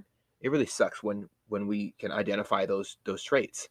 That victim mentality usually is the abuser's mentality in Yeah. our reality. Like, oh, I'm hurt. Okay, now I'm gonna take advantage of all your care, and Mm-hmm. it sucks. Yeah. And that's honestly where I became, and I don't like to use the word weak, but that was one thing that I guess I was weak to, was the level of how empathetic I was to his Mm-hmm. story and his insecurities, because I'll admit I grew up with very low self esteem. I still work on it today. And I really empathized for him being so down and out as he portrayed himself, and so broken and so damaged, when in reality, he just never wanted to take accountability for any of the damage he caused other people. He lacked the ability, or whatever it is inside of him, to be able to, yeah, just hold that accountability and be like, I am hurting people. I need to change. It was, no, I'm going to play victim and I'm going to continue to hurt people. And and it's weakness. That is true weakness. 100%. That is being a pathetic. You have to be a really pathetic, weak, jelly spined individual Yeah. to see somebody's try to help you, try to give some charity to your lack of emotional stability, wealth, right? Like Yeah. if I was a bank, and I look at this in a lot of relationships, it's one of the best advice I've ever been given by some random ass car mechanic. He said, hey man, I like to look at relationships as a bank. If you keep making withdrawals, it's gonna run out eventually. You have to put something back into that bitch. And Mm-hmm. I love the way he said it because it sounds funny, right? Yeah. But the lesson behind it is, if there's nothing going back, it's gonna run out. And Mm-hmm. I hate that there are people out there that do this stuff. I really do. And that's kind of how I felt by the end of my, I guess, stretch with him. Is I had nothing left. He just kept taking and taking and taking and never gave anything in return. It was like I slowly didn't even recognize myself in the mirror. So none of the name calling or the extreme violence happened until I moved in with him, like I mentioned before. And I'll never forget the first time when I was in his apartment. He got mad or jealous over something, and he punched a hole through the wall right next to my head. And when you've never been through something like that, it doesn't register. Like, it's like, whoa, like you're just in shock. You're like, what just happened? And looking back, when he went to fix the wall, he already had all the stuff he needed to fix a wall. Like, he's done this before. Like, he had a plethora of items to fix holes in walls, right? Yeah.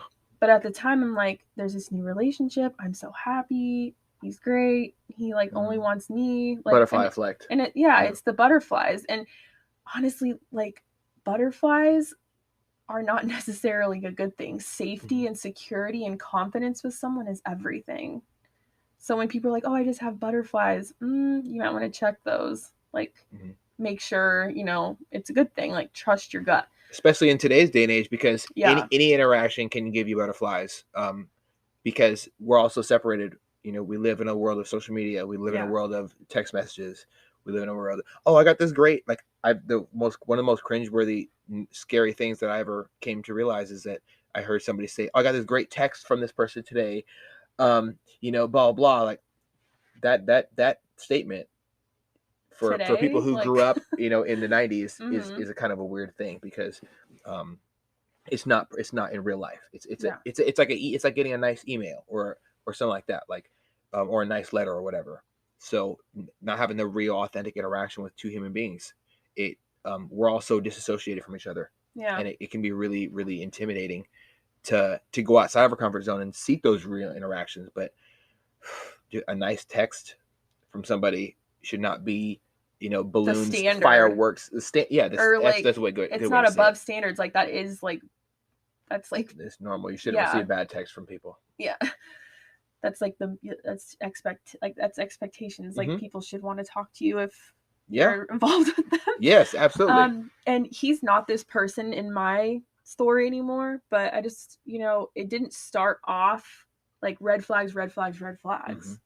It started off, I had a friend, I had someone I could talk to, I had someone that I could rely on, and for me that was everything, because I didn't have that. Mm-hmm. I didn't have that really at all, and he became that for me. He put on, by gaining information from me in my past, just helped him build the mask that he wanted to wear with me in the beginning. So the whole time I'm gaining all this information from him, I'm empathizing with him. His side of it was, I'm getting all this information from her, so I know exactly how to manipulate her, and I know exactly what she needs from me in the beginning to control her. Mm. So back to the hole in the wall.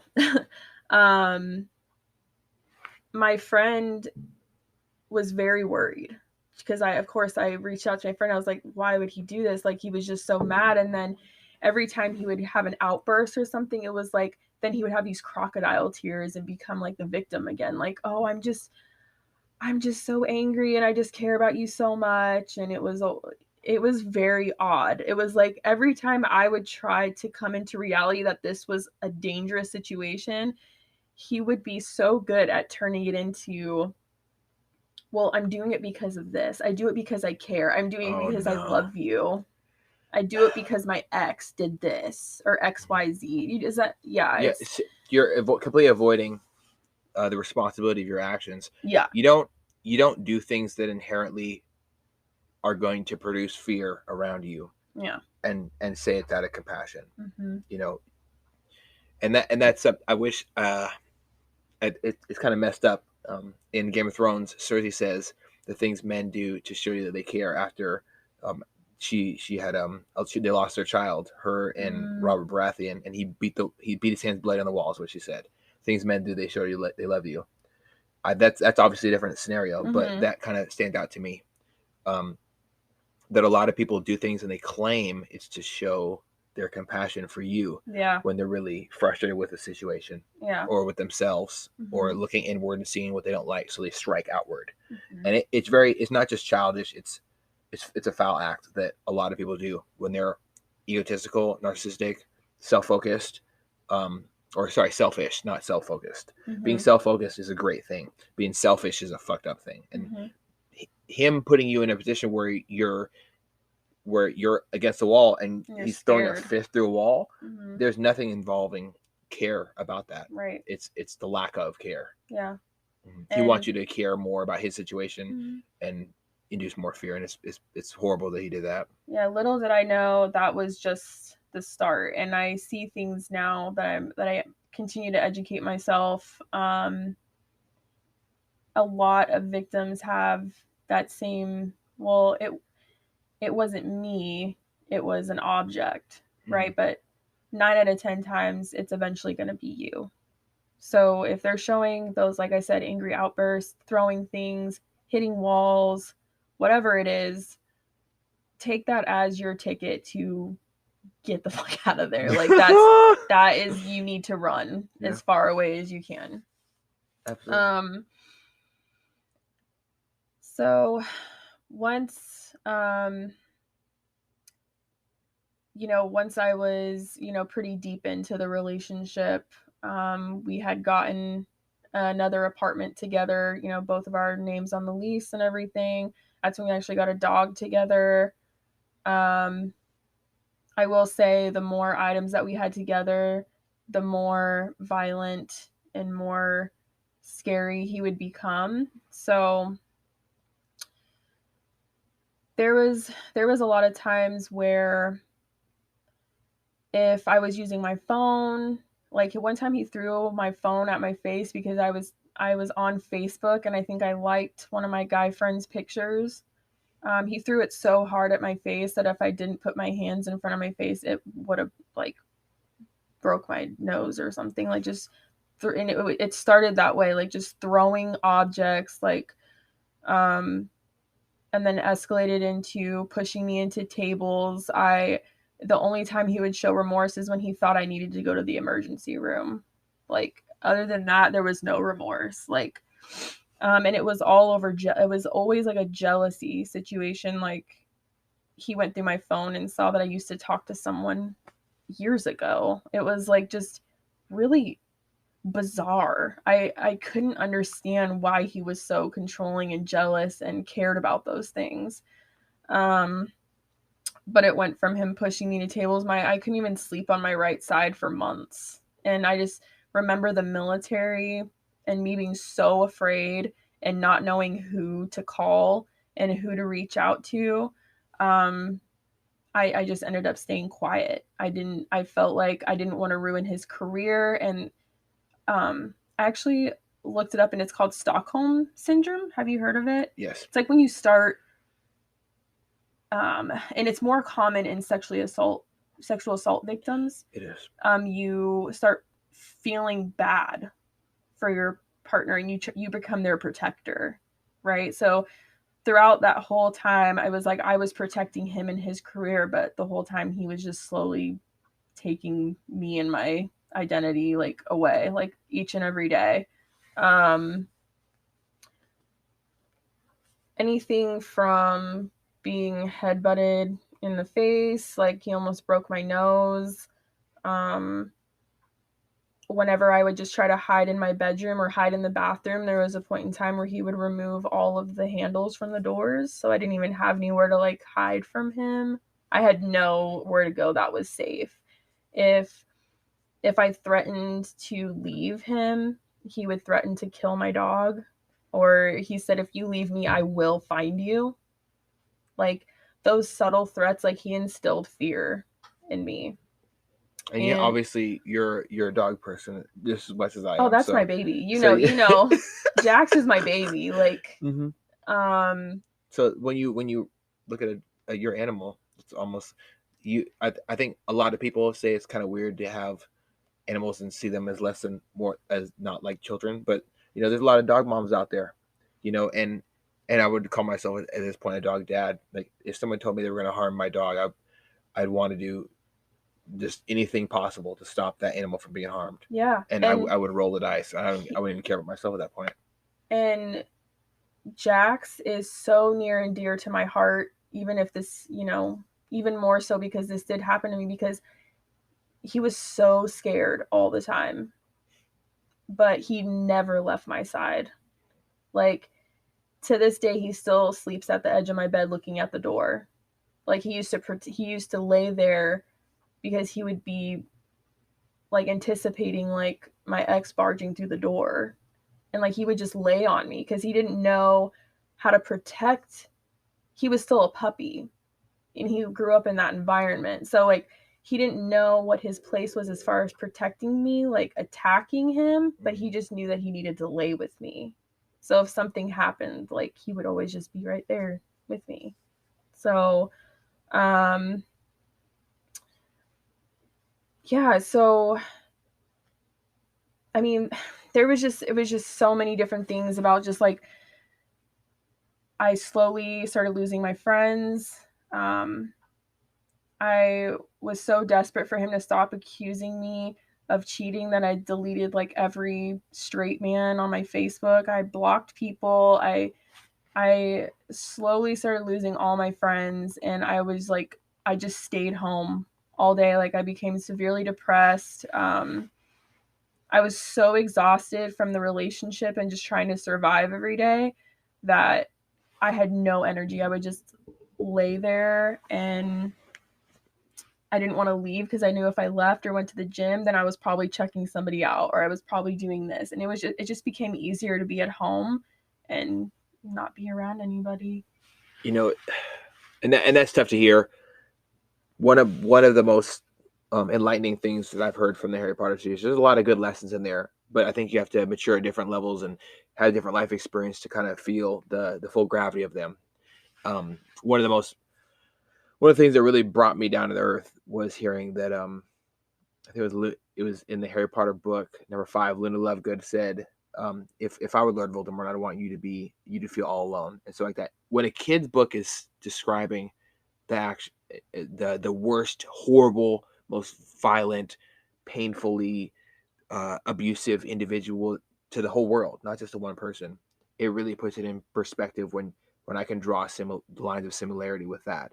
And there's one thing that I've seen across the board is that abusers, the foul pieces of shit that they are, they always want people to feel alone, like they don't have anybody, but they do. You do have hundreds of people on your ship who would, if you walked up to a random person and said, "Hey, this is what's going on to me. I need help." They would do whatever it might not be very helpful, but they would do whatever they can, to help. And especially for people who are listening who are in the military, like just walk up to somebody and throw caution in the wind, say fuck it all. That's one of my favorite takeaways from the Harry Potter series is, it's a child book, but I grew up reading it, and the lessons pop up in my mind randomly from certain lines. Throwing caution in the wind is something I definitely recommend to everybody about. If you feel like you don't know what to do, you're feeling like you're trapped, you feel like you want to harm yourself because you've been harmed so much and you don't feel like yourself anymore. Throw caution in the wind. Talk to somebody who looks like they might care, and you'll be surprised what's on the receiving end. I'm so sorry that you didn't have someone to just overwhelmingly feel safe around, just that who would be able to be like, hey, no, hey man, she's not going home today, and you're not going anywhere either, motherfucker. And they have a couple friends with them, and then we figure this shit out, Yeah. and move you to safety. I'm so thankful for the brave friends who have helped my last podcast guest in this series, because I visit him, and I talk to him pretty much almost like every other week. I reach out to him, and I think it's amazing that we have random people who are out there who will step up when they can, but the abusers don't want people to feel like they have a place to go or a way to feel safe. So obviously, it can be extremely excruciatingly painful to come to realizations, or to have somebody who says they care about you not care about you. Being let down as a child for me, um, by people who are supposed to look out for me who didn't do that, it reminded me of a weird, painful feeling that I'd never wanted to revisit. And I've revisited it a couple times in my life, obviously, like we all do. But obviously, you're feeling that at that time of not having the person that your confidant, your friend, your companion, your person in your relationship with, misuses the love you give them. They misuse uh, their care, all these things that you're providing to them. They misuse it all, and they throw it back in your face in the worst way. Um, I can't imagine what that must have felt like, and I'm really sorry that you went through that. You want to talk about other things that went on? Yeah, so I think that's one of the things that was the most impactful. Of course, the physical is terrifying. That's the reason why a lot of people suffer with PTSD and stuff like that. But I think the emotional and mental abuse is what keeps you there. Um, Constantly throwing things in my face and tearing me down, and the name calling and blaming me for his alcoholism, blaming me for why he started smoking cigarettes again, blaming me for all the outbursts. Well, I wouldn't have done that if you weren't so annoying. Like, you're so this, you're such like, and I the whole time I'm just trying to help him. I was trying to help him stop abusing alcohol. But looking back, he just used all of that to his advantage. If he was abusive, he would drink more. And then the next day he would gaslight me like, I never did that. You were drunk. And I'm like, no, like you almost broke my nose. Like it's like bruised. Like, or no, look, like I have a bruise. And you're like, no, that never happened. And I'm like, yes, it did. You were just really drunk. You don't remember, quote unquote, right? Um, I'll never forget uh, the night where we went to dinner and he saw that I liked someone's Facebook post. I can't make this up. Just as simple as a like on a Facebook post. Something that could be done by accident, by touching your screen by accident. Yeah, I'm a supportive person. If I see I like some, I mean, I don't have to. I mean, I'm still explaining myself, right? But I don't need to explain myself. I liked my friend's Facebook post, right? Yeah. And where he's drinking, of course, and we have like a 30-second drive from this Mexican restaurant to our apartment, and he always had a gun on him. He had several guns at all times, but he'd always carry one on him. Even when he was drinking?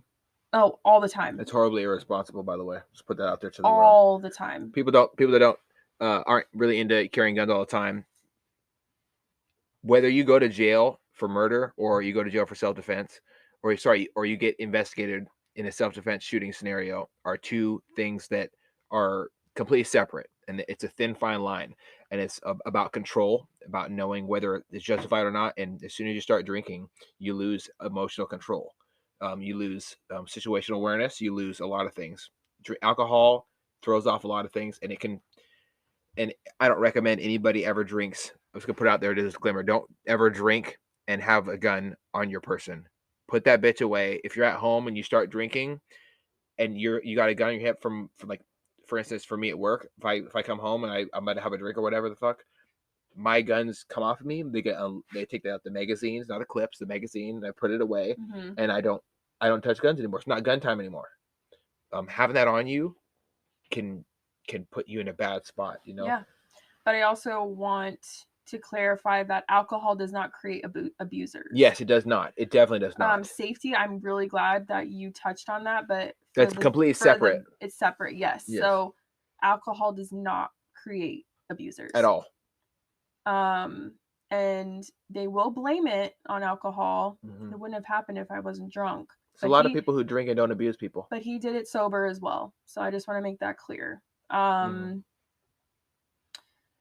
So we're driving home, and he took his gun and held it to my head when I was driving and said, if you ever like someone's post or humiliate me like that again, and he's just like pressing it against my head, and I'm just trying to like keep my eyes on the road. The next day he said, I don't even remember doing that. You're crazy. And a lot of people don't know what gaslighting is, but gaslighting is literally like you watch someone do something, you experience something, and someone will literally tell you, I did not do that. And they will tell you, you are crazy. And eventually you start believing it. If it happens over and over again, you actually do feel crazy. And you're like, well, did that happen? Like, especially when you first experience things. Does that make sense? Yes. So I can, because I struggle with understanding, because it's used it's used incorrectly a lot of times. Yeah. So I understand it as gaslighting is when somebody tells you did something, and then you do everything you can possibly to discredit their truth. Yes. Okay. Exactly. Yes. And it doesn't have to be. And I know that a lot of people, in my experience in my life, have used gaslighting in different ways, and I didn't understand it until. And maybe there are different ways that it can be used, but in my situation, it was like I experienced him doing something to me. So, for example, like when he put his gun to my head, I would say, I cannot believe you did this. Like, what is wrong with you? That is so dangerous. You were drinking, always trying to be his mom. And then he would say, I never did that. Pathetic. You're crazy. You were drinking too. You just make stuff up. You don't it can't happen. But I'm going to say 96% of the people in the world do not falsify their own traumatic experiences. Mm-hmm. Nope. True trauma, true acts of pain, true acts of lack of safety mentally. Like when you don't feel safe, that like me, I remember one time I was lost in a store and I felt completely unsafe. I had someone try to talk to me. I got told not to talk to strangers because they'll kidnap me. So I sprinted the other direction and I kept running around the store until I found my parents like 10 minutes later. But I was running nonstop and I felt terrified. That if that feeling ever comes back to me in real life, it can be not just debilitating, but also it can be extremely frustrating to have to come to that realization that I'm experiencing things right now. People are not going to want to make that shit up. No one who wants to admit that they're afraid. Nobody wants to admit they're afraid. Nobody wants to admit that they were on the losing end of a fist fight, right? Nobody wants to. Nobody that I know would want to be like, yeah, I held a, yeah, I was good, and then there was gun in my head. It's not. It takes strength to even say that. You can't just make this shit up. Yeah. And it takes strength to say. And I cannot even say how many times that I'm really frustrated that this happened to you. He used his gun 3 different times to intimidate me, and that's something that also increases, your chances of harm. Weapons involved. You're on a lease with them. You have possessions like an animal. Yes. They will use anything and everything to intimidate you and scare you. And I believed that he would hurt me if I left him.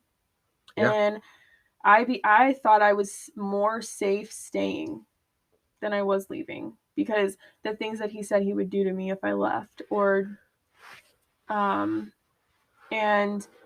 I would just lay there in the bed and I would just sleep, and I just wanted to avoid life. And I was not like that before. I used to be so outgoing and like the life of the party, and I enjoyed life. And now because I'm still healing, even though it's been 3 years.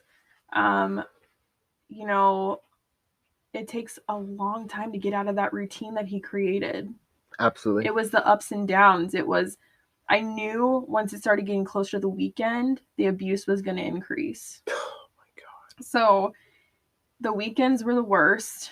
And then I would recover on Mondays, quote unquote, because he would be so apologetic.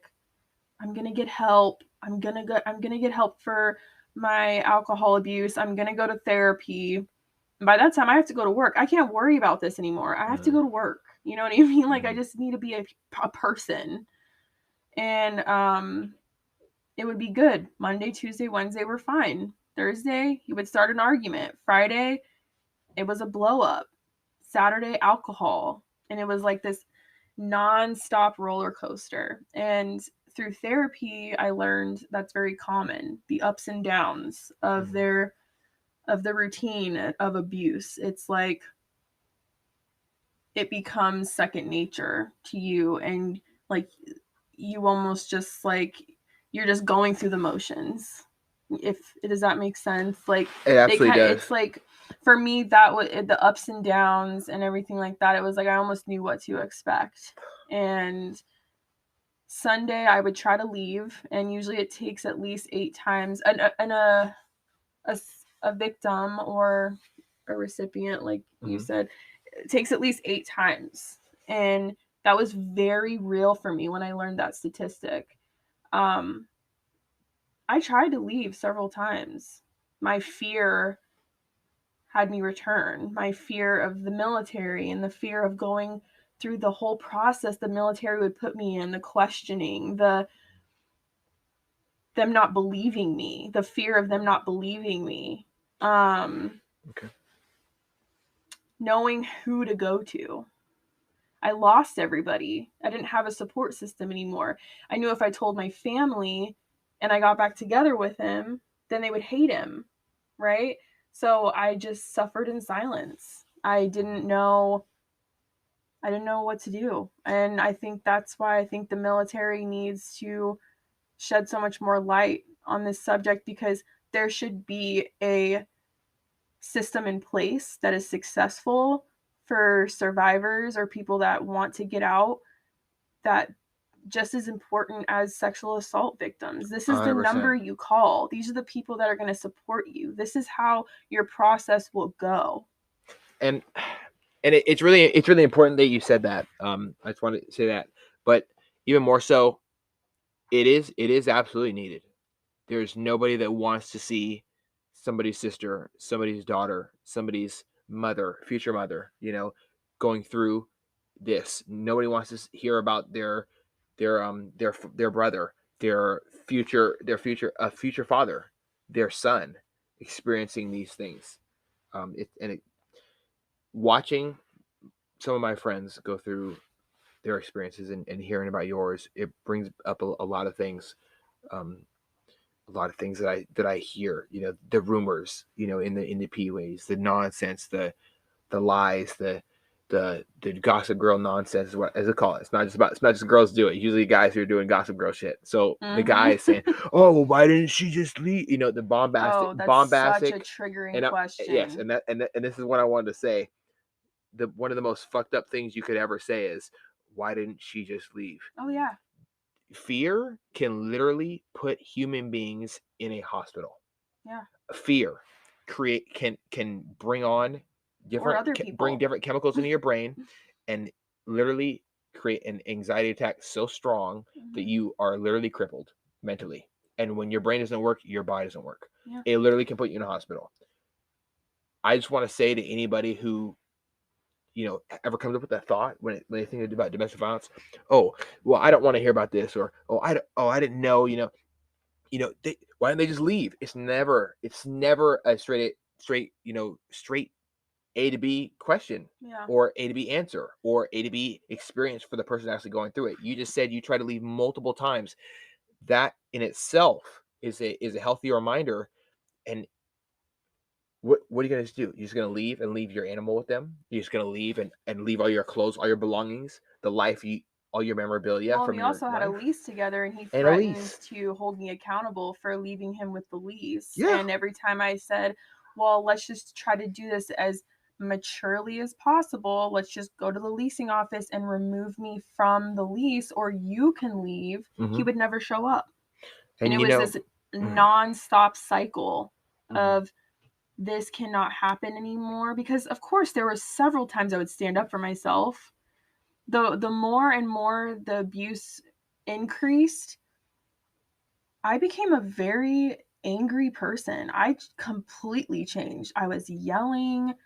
Because like me standing up for myself, it was like me talking to a wall, right? He didn't care. But I did hit a point where I was sick of it. Like, and I'm sure every or most people in this situation came to that space as well, where they're like, I can't do this anymore. I'm so exhausted. I just want to leave. You've hit your peak. um yeah, you hit this breaking point, and I became so angry, and I became this person that I hated. I was yelling. I was, just like so frustrated with my situation, and I just wanted him to stop.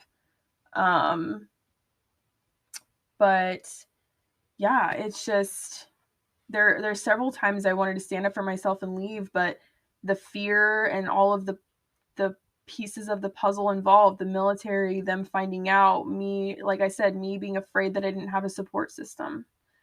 Um, Or that somebody would say the words, "I don't believe you." or yeah, they don't believe me because he was in operations department way longer than I was. They all knew him. I just got there, and then I'm going to report that he's an abuser, Mhm. even though everyone thinks that he's this little victim that had his kids taken away from him. The reason why his kids were taken across state lines is for the same reason why I was terrified in my car. Weapons were involved. She fled state lines because she was terrified, and she had to do what was right for her kids. And you know what? That it takes an incredible amount of strength to do And that. I, yeah, I told her I I can't imagine how much worse it was with kids. Mm-hmm. I can't even imagine. And I, to this day, am so glad I reached out to her and we got to talk. And I'm not going to tell her story because that's her story to tell. 100%. But I just am just so proud of her for what she did. And I understand why she didn't get anybody involved in the process of getting out.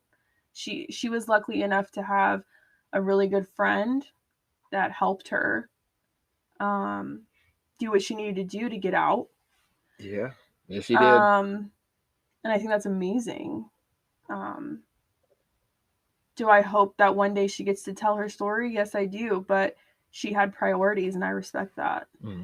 Absolutely. I don't think that being open and honest and sharing your story is for everybody. Not everybody's at the point where they're ready to do it, and I would never encourage anybody to share when they don't feel like they're ready to, because I don't want anybody, like you coming on today was like, I'm gonna be honest, before, like an hour before this, I was definitely pacing in my upper front room trying to like I was playing video games with my wife's little brother for a second, and then I was pacing and thinking like, oh my God, what do I make sure I don't say? What do I make sure I say? And I came to the point where it's like, I just gotta be raw and authentic and say how I feel, because hearing these things is I'm never gonna have a bad reaction to it. My reaction is gonna be, fuck that, and this is horrible. And even if you did say something, like, that's all about spreading awareness, right? And that's one of the main reasons why I'm here, is to educate people. And if you were to ask a question, it's because you didn't know, and that's okay. Yes. So there's nothing like wrong or right that you can say or anything like that. So, but yeah, just to kind of go back, to how it escalated. Because it did get worse. It did. It did. Like I said, there's a lot that I don't remember. Just certain things that stand out. I kept my head down a lot. I didn't look at anybody. I played damage control, which stems from my childhood, trying to keep everybody calm. I don't want to be the cause of the outburst. I just wanted to survive. I wanted to make it through the day. Kept my head down, didn't look at anybody. Didn't really use my phone, because God forbid if I was using my phone and set it down during the same time he was walking into the room, I was hiding something, and then it would turn into abuse. So you have to change who you are and act a certain way to avoid the pain. You know, I think it's, I don't want to sound really fucked up when I say this, but it reminds me of the same jolting pain, you know, and instead of pain, it would be fear and concern for your safety that a shock collar used inappropriately would be for I really don't use shock collars on my dogs, because this is my personal opinion, right? Yeah. But I every now and then I go on the radio by accident and listen to the shock collar thing where they have to sing a song and then they get randomly shocked. Oh my God. By as a good joke. Yeah. But that like causes some weird emotions for me, thinking that is similar to the jolting feeling of fear that I've experienced in my life. Yeah. So I don't listen to the fucking radio anymore. Or that radio station anymore. I don't listen to the shot caller song. I don't want to hear it. Yeah. Because it reminds me of the jolting feeling of fear, jolting feeling of you need to act a certain way, or retribution. And retribution is knee-jerk. That's exactly what it is. A knee-jerk reaction. And it really, it kind of weighs heavy on my heart that there are people that are experiencing this. Can you help me understand why somebody in a situation not like yours, because nothing's like yours, your experience is your experience, and you should be 100% comfortable sharing it when you're ready to, but I'm gonna ask this question, and if I'm overstepping, please let me know. Do you think, how would you articulate a feeling of when you hit your peak, when you say, this, enough is enough, I'm not going to do this anymore? For me, it happened a year before I left. I was slowly planning on how I was going to leave. It started with, because everything in our apartment was his, from his past relationship. for me, it started when I started making subtle decisions for myself. So it was, no, I want to buy our new bed because I just want something to be mine. Mm-hmm. I would word things where he couldn't pick up on it, but I was slowly planning to leave safely, right? Mm-hmm. So I want to buy our bed so something is mine in this apartment, which I knew deep down eventually I'm taking that bed with me because I'm leaving, right? I knew once I knew it was never going to stop, and I knew there was a chance that I could probably end up dead because of the weapons and the stuff that he was using to intimidate me and the increase of violence. Mentally, it happened way before I actually left. It wasn't until, because we never really went out with other couples because I was embarrassed. I knew that it would cause a fight. God forbid I talked to the other guy there too much or I was too friendly, which is really just my personality. I'm just a nice person. Yeah. There was a night where we went on a double date. We went bowling, and it was a guy from my division. And he had brought up, because the year before, I hosted Christmas at my barracks room for the people that didn't have family. You know right? what? And that's super awesome. That's super awesome It because was just a few of the us, but it holidays was can fun. be a really tough time in the military when you have no one to be around. Yeah, So good for you. So I hosted it at my little barracks room, and that at that time him and I had just started talking, so he knew about it, but we weren't at the point where he was going to be like involved in it.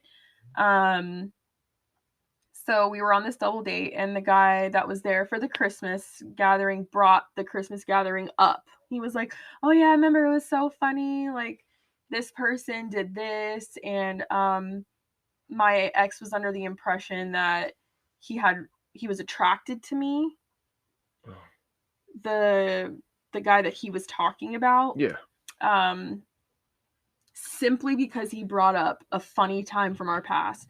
My ex got up, and I looked back from the bowling area, and he was giving me that glaring look that he did in the hangar bay way back when. Like, if I could describe the look on his face, it's like he wasn't human. Like, he would turn into like a monster. Like, his face was so angry, and I knew that something horrible was going to happen at some point, right? So I tried to stay out bowling as long as we could. I was like involving him in the conversation, like, "Oh, isn't this so funny?" Like, and he just wouldn't talk to me. It was so embarrassing. Like, was angry the whole time. So he's trying to self-destruct the plan so he can get to his. Yeah. So after bowling, because I was afraid, I knew what was going to happen. I was like, "Hey guys, we should go to back to our place. Like, we can keep drinking. Like, it'll be fun. Like, just trying to keep things light." So the whole time we were at our apartment, he was bringing up people that he used to sleep with and like commenting on girls in front of me, being super disrespectful. Being a degrading asshole. Yeah. And so when they left, I immediately locked myself in the bedroom because we had a 2-bedroom. So the next morning, he was obviously hungover. I would always be the one to cook breakfast and try to cure his hangovers. But this morning was different. He was so mad about the night before, just that simple comment. He told me to like get the fuck away from him, and he grabbed my hair and like threw me into the closet door. And I left for a couple hours, came back because I had left my dog there and I didn't really know where to go. We had sat there, and I was like, "We need to talk about what just happened. Like, why was that so triggering for you? Like, I don't understand." And he started like saying all these horrible things about a guy that I had dated previously to him for no reason. And I was like, Well, at least he never made me cry. Something as simple as that. He started closed fist hitting me in my head. And I was so emotionally distraught. I remember just like sitting there crying and not knowing what to do. And then I went and hid behind the kitchen table. And I said, "This is it. This is it." That was the time where I was like, "I'm going to call the police. If you don't leave, I will call the police." And he laughed at me and like made it a joke. And I actually picked up the phone because it was a terrifying feeling to call the police. It's terrifying. Yeah. It's like, this is it, I actually called his stepdad first. I was so afraid to make that step. I put my phone to my head and he drew his weapon on me. So then I hung up and I did call the police. But he dropped to his knees, of course, and played the victim role. Started crying, saying, "Why would you make me do that?" Of course, trying to say it was my fault. He pointed his weapon at me. Mm. I took Jax and I started driving around because I was just like, I don't know what I need to do. I know I just need to go somewhere. Like, I can't be here anymore. Called my best friend. She knew something was wrong, but she didn't know exactly. And I was just like, "Who do you have a phone number I can call, like, anonymously? Because, like, I don't know what." And she was like, "What is going on?" And then I finally just said it. And she's like, you need to go somewhere and call the police right now. Absolutely. So your friend tells you that you need to go somewhere and call the police. So yes. Where does it go from there? So I was feeling very afraid to do so. She met me in a parking lot. And the cop actually met me there and took down my report. And I told him everything that happened. Obviously, I didn't have any evidence of the abuse because he hit me in my head. So there wasn't like any clear bruises or anything, which he was always pretty strategic in that sense. So the process did take a while. It took a while. It was draining. I had to not only tell him, but I had to write it down on a report. Then he said, "Okay, I will call you and let you know when we've picked him up from the apartment," because they were going to go arrest him. Oh yeah, absolutely, yeah. So assault with a deadly weapon is a big F word. Yeah, you would think. Yeah, you would think. Yeah. But I ended up with a police officer that was not the best. And don't worry, and somewhere in my story, I let him know that. Okay, that's good. Yeah. To his face. So he calls me, says they have him in custody, and I'm safe to go back to my apartment. So I go back home. The cop comes to my door and says, "Yeah, I have him in custody right now. He seems like a really good dude. He's very empathetic. He's feeling very bad for what he did. He actually asked me if you could take care of all of his other weapons here for him. He trusts you to take care of them while he's away." And I also told him that this would have never happened if alcohol wasn't involved. So he told my abuser that he's a good guy. He seems like he's just in a bad place. The alcohol is what made him do it. And my ex was so manipulative that he convinced the police officer that, "Hey, can you tell her, like, I trust her, like, with my weapons?" And I was like, "I don't want any of those here. I don't feel safe here even when he's not here. Like, you can take all of them. I'll show you where they are." Because they were a tool used to inspire fear Yes. and to hurt you. Yes. I was like, he's not safe. He's a dangerous human being. I was like, he doesn't need to have any of his weapons. At all. Yeah, and fuck that guy. I'm not going to take care of anything for him. I want him to stay away from me. Mm-hmm. So what a cop is supposed to do is issue an emergency protection order that lasts 72 hours. He allowed him to come back to my apartment that night.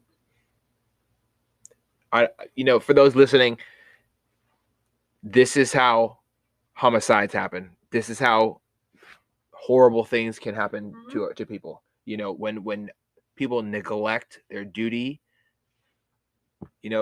it sounds kind of cliche, but it's not on every single patrol vehicle, but protect and serve. If you're letting out the people who you're neglecting the service to people you're supposed to be protecting, like you're really screwing the pooch here. And so my initial experience was, this police officer doesn't even have my back. He was supposed to be my support system. Mm-hmm. He was supposed to believe me. He was supposed to treat it as if my life was in danger. Yeah. Because it had been. Yeah. And instead, he actually sat there and talked to me about how he's having problems in his relationships. You know what? I wouldn't be surprised if that police officer was an abuser. At all. No, for real. Like, I know there's a big stigma that surrounds police officers and hitting their wives and hitting their husbands or whatever. Like, this guy sounds like a narcissistic little bitch too. And anybody that's in a situation that I was in and is listening, understand that you can call 911 again. Or just tell them to roll their supervisor. Yes. Yeah. Call until you get somebody that can help you. Yes, absolutely. Please don't stop there. Mm-hmm. I did. I was convinced that was it. I was convinced the system was already against me. I didn't know what to do. Well, especially being in a situation where you don't feel like you have any way out for so long. Yeah. And you get turned away at the first, your first, when you do throw caution to the wind, as I spoke about earlier, when you do throw caution to the wind and you get told that nothing's going on. Yeah. It can be not just disheartening, it can yank the chair you're standing on to reach for the next ledge. Yeah. Right out from under your feet. Yeah. And that was what I was terrified of all along. You won't believe the amount of times I've looked back and been like, why didn't I call when I had bruises? Why didn't I call when he almost broke my nose? Why didn't I call when I had marks on my face that I covered up in makeup? Then maybe somebody would have believed me. It shouldn't be like that. Ever. If someone tells you that they've been in danger and they have details as far as the weapons that were involved, how they hit you, where they hit you, understand that's not the first time they've done that to somebody. Understand, if they do something as far as hurting you, they've done it before. Absolutely. And you mentioned will do it again. Yes, yeah, absolutely. You mentioned statistics before. Those are just the people who fucking report. Yeah. That's not even every 9 seconds. Absolutely. Every 9 seconds in America, someone's being physically abused. Yes, absolutely. There's a phone call. There's some sort of domestic dispute. So the police officer went as far as telling me, yeah, if he comes here to get his things and you're like in the kitchen or something, just ignore him. So that, Jesus Christ, Latter-day Saints. I don't know how this guy even has a badge, let alone who's like, he's a commissioned officer. He's a commissioned officer. He's relied on by the county, the city, or whatever to do a job that needs to be done. All he had to do was take me seriously. All he had to do is separate that motherfucker, tell him to get the fuck out, emergency restraining order. To go. Emergency protection order, because you were a recipient of domestic violence, and when you accuse somebody of it, it should be taken seriously. It shouldn't be taken as just, I'm sure he's just a nice guy. He's just drunk. I don't give a fuck, drunk or not. Somebody's got it. When here in this state, when you call 911 and you say somebody hit somebody, somebody's going to jail. It's like it happens here. Yeah, somebody's got to go. Virginia, I don't know what's going on there. They fuck suck apparently. So yeah. So I was defeated. Mm-hmm. I was like, I finally got the courage, and now I just feel defeated again. So I locked myself in the bedroom. I heard him come in, and I just cried, and I just stayed in there with my dog all night because I didn't know what else to do. I was like, he's supported by the system, and they don't believe me. And now he knows you made that call. Yeah, which is terrifying. Absolutely. So And you obviously at the time you didn't have your own firearms, or you didn't have no, capable means of defending yourself against deadly force. And deadly force encounters are scary enough as it is. You were on the receiving end of gun violence without having one. yeah, To even say, like, fist, you don't bring a knife to a gunfight. You definitely don't bring fist to a gunfight. So your only saving grace for the equal playing field, showed up, told you he didn't believe you, and left. yep. And that's an atrocity. Um, I remember I tried to protect myself once. I Mm-hmm. fought back because I was just so sick of it. Mm-hmm. And I'll never forget it because he hit me like 5 more times, almost like, how dare you, like, put your hands on me. I only tried once, and I never did that again. But um anyways, so the next day, I contacted my family that night, and my dad flew out the next day, and I came out, and of course he was playing the victim role and the I'm sorry role and the, if you're doing this to teach me a lesson, I'll never do it again, and like crying on his knees. Oh, the level of acting that these people can do, it'll blow you away. So I told him, I was like, my dad's coming here today. He'll be here in a couple hours. And he acted shocked. Like, I would never. And he was like, you told your dad. And yeah, you better get the fuck on. he like could barely catch his breath. And I'm like, yeah, my dad knows, and you need to leave. And he left. So that's why these people don't want you to expose them. Because like the look on his face when he was finally exposed to my family, you would have thought I took off like one of his legs. Like it was like the most dramatic thing ever. The truth is a very, very powerful tool. Mm-hmm. Information is a great tool as well. It can exposing abusers for what they really are is really important. And I want to say it. I haven't said it yet. Abusers are cowardice motherfuckers. Yeah. And they're just like, it's very similar to people who want to harm innocent individuals. It's very, very similar. It's kind of messed up to make this comparison, but it's very, very honest and open. Harming innocent people, school shooters, why do they surrender when they're faced with the real opposition of death? A lot of times, because most of the time they're cowards. Mm-hmm. People who want to hurt other people who don't need to be hurt are cowards. Yeah. And it's the worst thing that can possibly happen. When I look at him, that's all I see. Just the biggest coward and just the lowest like form of human being. Like, and it's crazy because to this day, because they are so manipulative, they have people convinced that they are not that person and that they're these good people. And like for instance, if they stopped drinking, oh look, I'm growing, I'm such a good person, like I'm a father. Yeah, but you did horrible things to innocent people. 100%. And one good deed does not make up for a lifetime or a period of your life where you're horrible. Yeah. At all. Like, and I can say this pretty openly as well, that it goes the same thing for, I found God. I don't give a fuck what you found. Right. You did this, that, and the third. Mm-hmm. I don't, and you and me and everybody listening and people all over the world do not have to cater to someone else's acts they do for the platform of self-righteousness. Mm-hmm. and forgive them. Never. No. I don't care. And I say this to people who go through the 12-step program. I don't have to forgive you for shit. Yeah. You did this. You don't have to I don't forgive give a shit. Your abuser. Yeah. You never have to forgive your abuser. Maybe you should just forgive him so you move on. Absolutely not. No. Absolutely not. I do not forgive him. There's a song that talks about this. Talk about not sweeping shit under the rug. It's called "It's Not My Mama's Broken Heart," and I think Miranda Lambert sings it, and she says that her mom was raised in a different environment where you know, you save a little face by doing this, that, and the third. Fuck this, that, and the third. No. Yeah. This in this day and age, I think it takes away from the opportunity to be yourself, to allow people to take away your voice. Yeah. And it's moments like right now where you're saying what you're saying that reinvigorate the power that we all have inside of us. Yeah. To be ourselves. Yeah.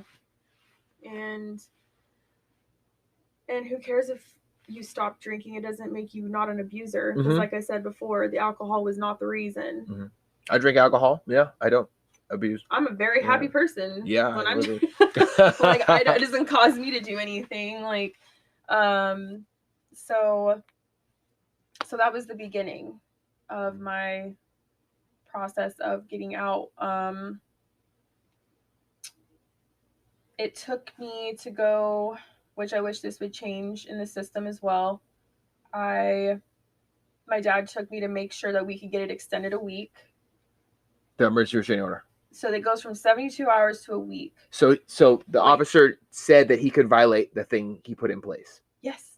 This fucking idiot. Because I read the protection order, and what he was allowing him to do violated my emergency protection order. Mm-hmm.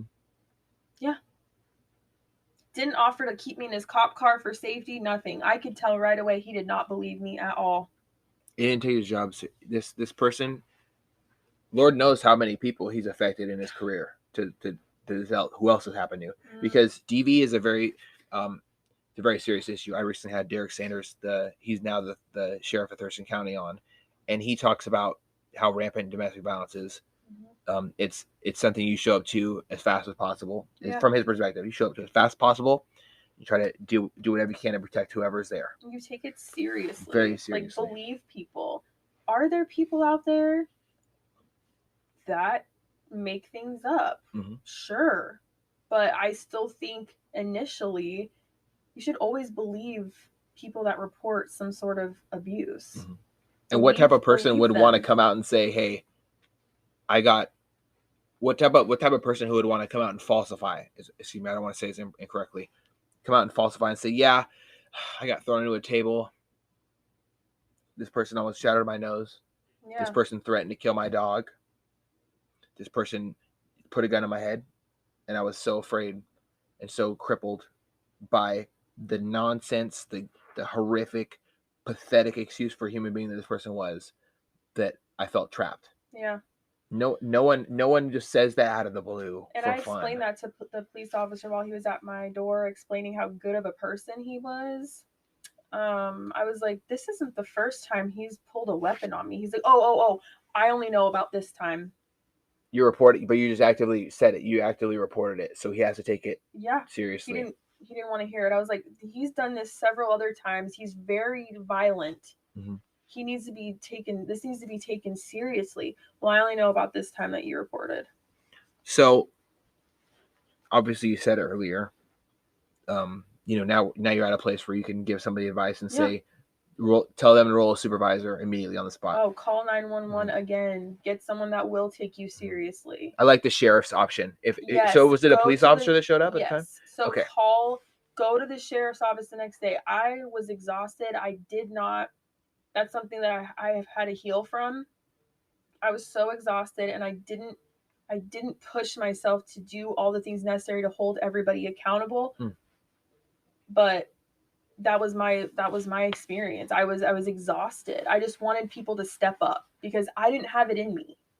I didn't have it in me to step up anymore. You had been stepping up. Yeah. You had been stepping up every single day where you make a decision not to end your life, because there's so many people out there who experience domestic violence and take their own life. Oh, I experienced that at least 2 times. I'm like, well, I could just, and then I would think about my family, and then I would think about my dog, and I know it sounds silly, but like, my dog kept me alive. Like, it doesn't sound silly at all. Like, I was like, I can't leave him here with him. He doesn't even take him to go to the bathroom. I have to take him to the bathroom. He never even took him on a walk. Like, I made all the decisions for like, That's your dog. yeah, that's my dog. I wanted to take my life. I didn't want to do it anymore. I just thought that was the easier way out. But now I'm glad I didn't, because I know that I do have so many people that do care about me, and I'm doing better than I've ever done in my whole life. Like, do I suffer with mental health because of it? Yes. The VA has supported me in ways I can't even, like, they've been so supportive. That's good. I've been diagnosed with PTSD, anxiety, depression. There was a whole year where I couldn't even go to the grocery store alone. I was terrified to go certain places alone. Um, but through therapy and through the support through the VA and through my friends, um, I'm doing all the things I couldn't do before. And I think that's great. Like, it sounds silly, like I couldn't go to the grocery store, but I was terrified to run into him. I don't know what it was about the grocery store. Terrified. Or just like I would be pumping gas and I'm just like, I just get in my car and lock the door. Or like if I saw a car that looked like his, it was like this fear would run through me. And even in a different state, I saw a car that looked like his and I was like, well, he's been to Colorado before. What if he comes here to hurt me? And it's like those thoughts that it was like, but now I know he can't harm me, and I have a support system. And yeah, so it's just unfortunate I ended up with that police officer at that time, but with my dad being there with me and kind of being like that backbone that I needed, I extended my protection order to 2 weeks, which they make you tell your story over and over again, which is not oh my gosh, a great when thing. I tell you, that was the worst part. I think I relived that day through the process of getting out to safety. I had to tell my story at least 10 times. And that's because I had the military side of it that wanted to know all the details. And then I had the and they do nothing family, usually. Fleeting family and the court system. So I was telling the court system what happened so that they would extend my protection order. I was telling the Navy so they could get all these notes on him, right? It was ridiculous. They made me tell me, I don't know why they wouldn't just ask him, but they made me describe him at his childhood, his day-to-day. Like, they sat there and made me talk about my ex and who he was and all of this background. They made me tell my story in detail, just for at the end of it to say, okay, thanks. Now it's up to his captain what he wants to do about it. And that's a big issue. I think Absolutely. that these issues should be handled separately away from the military completely. Mm-hmm. There's no reason that any commissioned officer should be sorting out anything that has to do with on like that type of level while they're commissioning in charge of a ship. I don't give a fuck what anybody has to say about it. Because you know what they base it off of? The type of sailor that they are. You know what? We've all experienced big pieces of shit do things. We were just talking about it before we started this. Yeah. Like, oh my god. And that can be A1 sailors can A1 sailors be probably the biggest pieces of shit, like, behind closed doors. Absolutely. They're putting on their best face because they want to portray this person to everybody else so they don't ask questions, right? And at the end of the day, that's what it was based off of.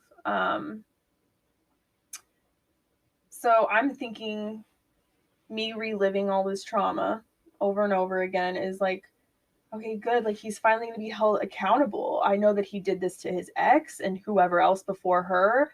I know what's happened to me. I don't want it to happen to anybody else. He needs to be held accountable. So I'm going to do what it takes, right? Like, I get these bursts of energy.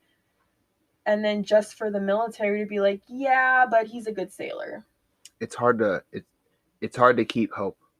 And, you know, hope is not a strong, powerful thing that bursts through the wall. You know, that's what faith is. But hope is something that's very, very fragile. It needs to be fed like a fire that's in a really cold environment and it's dying. You know, that's what I look at hope is, and I look at faith as a wildfire. And this is not one of those situations where faith is going to save the day. You know, you have to have, you know, some hope of being able to escape the situation. And thankfully, you found what gave you hope, or what gave you a reason to stay as well. You know, with your dog and with your family. And I'm so happy that your dad came over there. I think fathers can do such extraordinary things, and it's kind of weird that we don't know. Like for me, like I never knew how great it was to have the dad show up for you until it happened, and then it was like, oh my god, this is what it's like. Fuck yeah, now I'm invincible. Everything's here. Dad's here, bitches, right? Yeah. So I got a big feeling of safety, comfort, importance. I had my voice back, you know, all these things, and it's so amazing that he did show up for you. And I think I really find a lot of value in people showing up for other people, because it's what we need to do as human beings. We need to have this interaction. We need to tell each other we love each other and we care about each other, and to show up when it's time, and not to leave people hanging when you have, you know, a fucking badge and a job to do something more than just, I don't know. I call cops to do that, circle jerk cops, because they stand around and, oh yeah, man, did all this great stuff today, and you really didn't do shit. Yeah. So I really don't think it's a beneficial thing. Not that all police officers are bad, but that cop is a bag of shit, and I wish he just fucking gave up on his job and I don't know, bag groceries or some shit. Like find something less useful than bagging groceries. Like go shovel shit or something somewhere else. Just disappear, please. Just get the fuck out of here. Oh man, that can be extremely frustrating. Okay, so to pick up where I left off, after I reported to the police officer, I did whatever it took to extend those protection orders, which caused me to have to go to court on my own at least 2 times. And then they scheduled us an actual hearing where he was going to be there. He had a lawyer. I had a lawyer. The only thing different about my lawyer is she was supposed to help prepare me for court. When I tell you I fell into the wrong hands of all the wrong people, it was pretty disappointing. So my lawyer, I really wanted to talk to her beforehand because I'd never been to court. I've never done anything like this. It's terrifying. You see it on TV all the time. People. Yeah. What the Navy did do, or Fleet and Family, is they assigned me a victim's advocate that went with me. And she kind of helped me prepare, and I really appreciated her. But what I really needed was my lawyer to get the full picture on him, because it's not just me, it's other people that have suffered. And she needs to know the extent of his violence and his tendencies. So she came in late the day when I was waiting in the victim's room before going into court. She was supposed to speak with me beforehand, but she was running late to court, and she looked at me and she said, yeah, I'm really running late. Can like this wait? And I what? And I felt like my voice was kind of stripped again. And I was just like, oh yeah, that's fine. You know, when I should have in reality been like, no, you need to sit down and we need to talk about this case. Like, it's very important. Right. This is a serious accusation, and it comes with a lot of weight of pain behind it. So to backtrack a little bit, when I'm waiting in the front area for my victim's advocate to show up, I see my ex show up in his whites, right? And nobody told me to wear my uniform. I didn't think that was an important piece to this puzzle, because at the end of the day, I'm a human that this happened to. So he saw me, because I guess he didn't think I was going to show up. And he like gasped for air, like he was terrified that I was there. Probably just another tactic to make me feel bad for him, right? Yes, hoping that you might screw up in there and not tell the truth to what happened. So I'm with my victim's advocate, and his lawyer comes up to me. He was like a major douche. Like, he came up to me and he was like, hey, shook my hand. I'm here to defend. He shouldn't talk to you at all. And I was like, can I talk to you for a few minutes? And I was like, no, you may not. And he's like, so you still want to go forward with this? And I was like, yes, I do. Who and said then that? that was his defense lawyer coming up to me to try to talk me down to like. Oh, I thought they walked up together. No. I was about to say, no. yeah, and he violated his order of protection to talk to you. So just his lawyer came up to me and I was like, no, I don't want to talk to you. And my victim's advocate was like, I'm really proud of you. Like, you didn't fall for that. So that's how their defense lawyers treat. I'll get more into that. So just mind you, his mom, my abuser's mom, she was a prior victim. Oh, of abuse. My goodness. Yeah. It's almost like there's a continuation of the cycle. Right. His family never really came to visit us, right? Like, he always acted his best in front of them. So his whole family showed up. So I walk in and I'm sitting there. I have my mom and this person that chose to come with me, but now looking back, I think she just wanted to come to be nosy. She was a part of my division. That sucks. I'm sorry to hear that. But nobody else in my department was aware of it at this time, and nobody stood up. Like, so it was like open. We're going with you. You need a support system. It was like everybody just wanted to stay out of it, like, because they all worked with him before. Or it was like, what victims need is for people to step up and be like, you know what? Even if you didn't ask for my help, I'm here for you. So validation, comfort, support, right. Acknowledgement. I know you need someone with you, and you may not be very good at asking for help, but please let me come support you. You can't. I don't want you to be by yourself. Just something. So I have a family friend. Someone who's in my family, and she recently went public. And I'm not going to mention her name, but she recently went public about being raped by a family friend. And she came open about it, and it's been nonstop with the court system. And I told her, and I'm going to always stand by this, that however long your court sessions are, however long it is, I'm going to be there no matter what. I'm going to be outside. I don't care who shows up else. I don't care if Jesus doesn't walk on water today. I'm going to show up, and I'm going to be there outside. If you don't want me inside with you, that's okay. But if you would let me, I'd be in there with you. But if not, I'll be outside afterwards, and you can stay with me. We're going to figure it out. Yeah. Don't go through this situation alone. And her crying made me cry, and then we were just a bunch of people crying, right? So yeah, I think there's a lot that needs to happen when it comes to someone going through dealing with, because it's not in your control anymore. The little bit of control you had when you used your voice, now it's back to the court. It's out of your control. Yeah.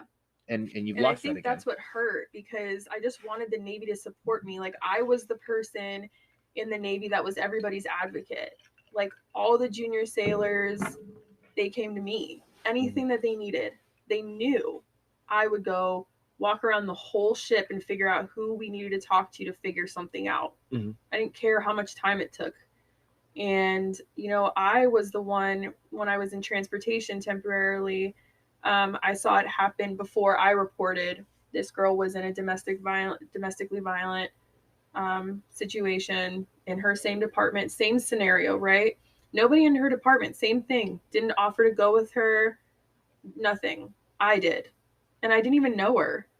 I was like, I don't want praise. I mean, it's just about being a good person. Like, be a solid person, support people. Like, I was like, you're not going by yourself. And she was like, really? And I was like, no, I'm going to go with you. Like, and I guess that's what we all need. That's what we all need in that whole process. And unfortunately, that didn't really happen for me. But, at the end of the day, I'm just glad I'm out of that situation. But basically his whole family showed up, and they were sitting right in front of where I was going to sit when I was telling what happened. And that was really hard for me, because over that period of time, I had spent a lot of time with his family. I loved them dearly. Like, they were like my family. They had never hurt me, or they were actually really good people to me. And to see them sitting there, it was, I can't even describe daunting what it felt like. Oh yeah, man. Especially since I ended up expressing to his stepdad what was going on, like he's being violent and stuff like this, and they didn't really take me seriously. They just said that I need to move out, or like we just need to separate. But it was like whenever I would try to get them to understand, like he's abusing alcohol, it was like they didn't want me a part of it either. So they want to show up when it makes them look good, but not necessarily when they should. Yeah. And his mom knows why his kids were taken from him before. His ex was afraid for her life. She expressed that. His mom knows what he's capable of, and she refuses to hold him accountable. Instead, she showed up to every court hearing supporting him. And that can be a little bit frustrating. Yeah. For so many reasons. Especially since I know she's also a victim. I had a relationship with her. I know at the end of the day we support our own family. But it was a really hard pill to swallow. As a parent, the best thing you could ever hope for is your child to do better than yourself. And right. You kind of look to the moments in movies or that we experience in life when we see a dad who plays high school football go crazy when his son might get a college scholarship, when this one sponsor's in the stands. Come on, son, you got it. Or you see a daughter do great at a dance recital and he starts bawling his eyes out.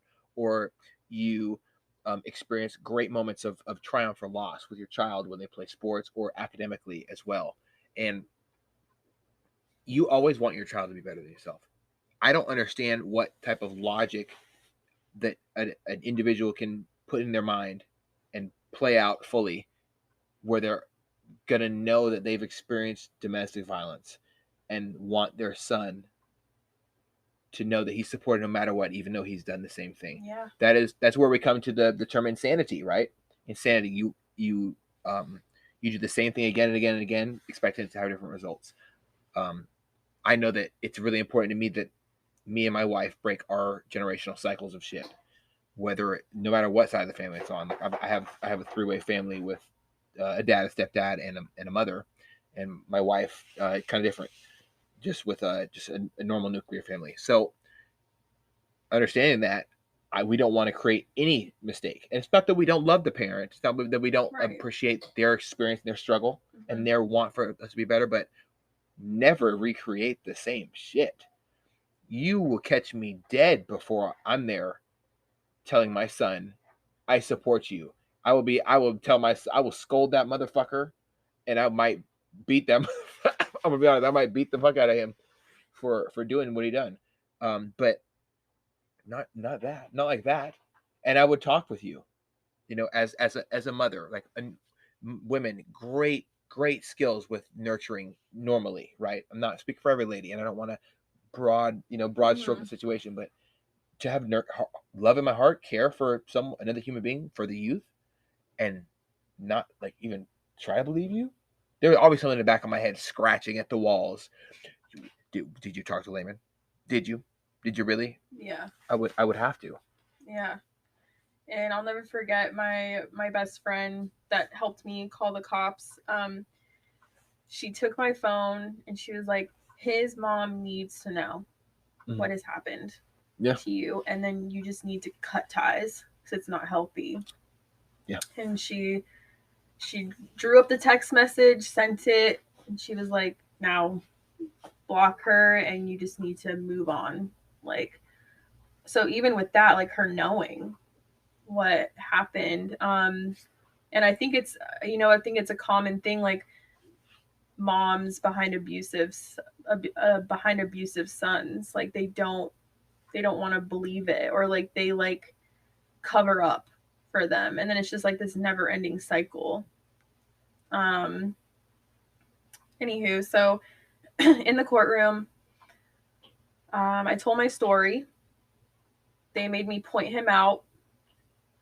Was that empowering or difficult for you, if you don't want me asking? I didn't look at him. I just described what he was wearing. Okay. And it wasn't empowering. It was almost like, I don't know. Have you ever seen the show called The Maid or Maid on Netflix? I think so. Okay, so there's a clip about her in the courtroom, and it's like she doesn't really hear what's going on. It's like you're so overwhelmed and so stressed out and have been through so much.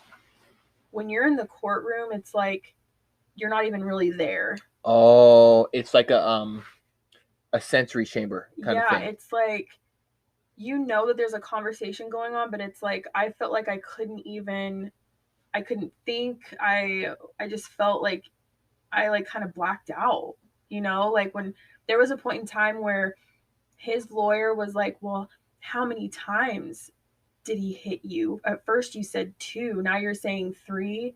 Like they made it about the amount of times he hit me.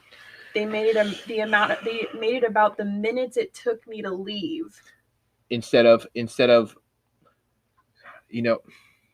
I really wish your lawyer would have provided a subject matter expert, like SME is what we call them in the military, right? Yeah. So if they roll in an SME, a clinical psychologist or a victim's advocate to speak on the matter of domestic violence, because they would have perfectly been able to explain there is no way you can recall every single detail of a traumatic experience, no matter what it is. It's called fog of war. It's a real thing for soldiers, for warriors.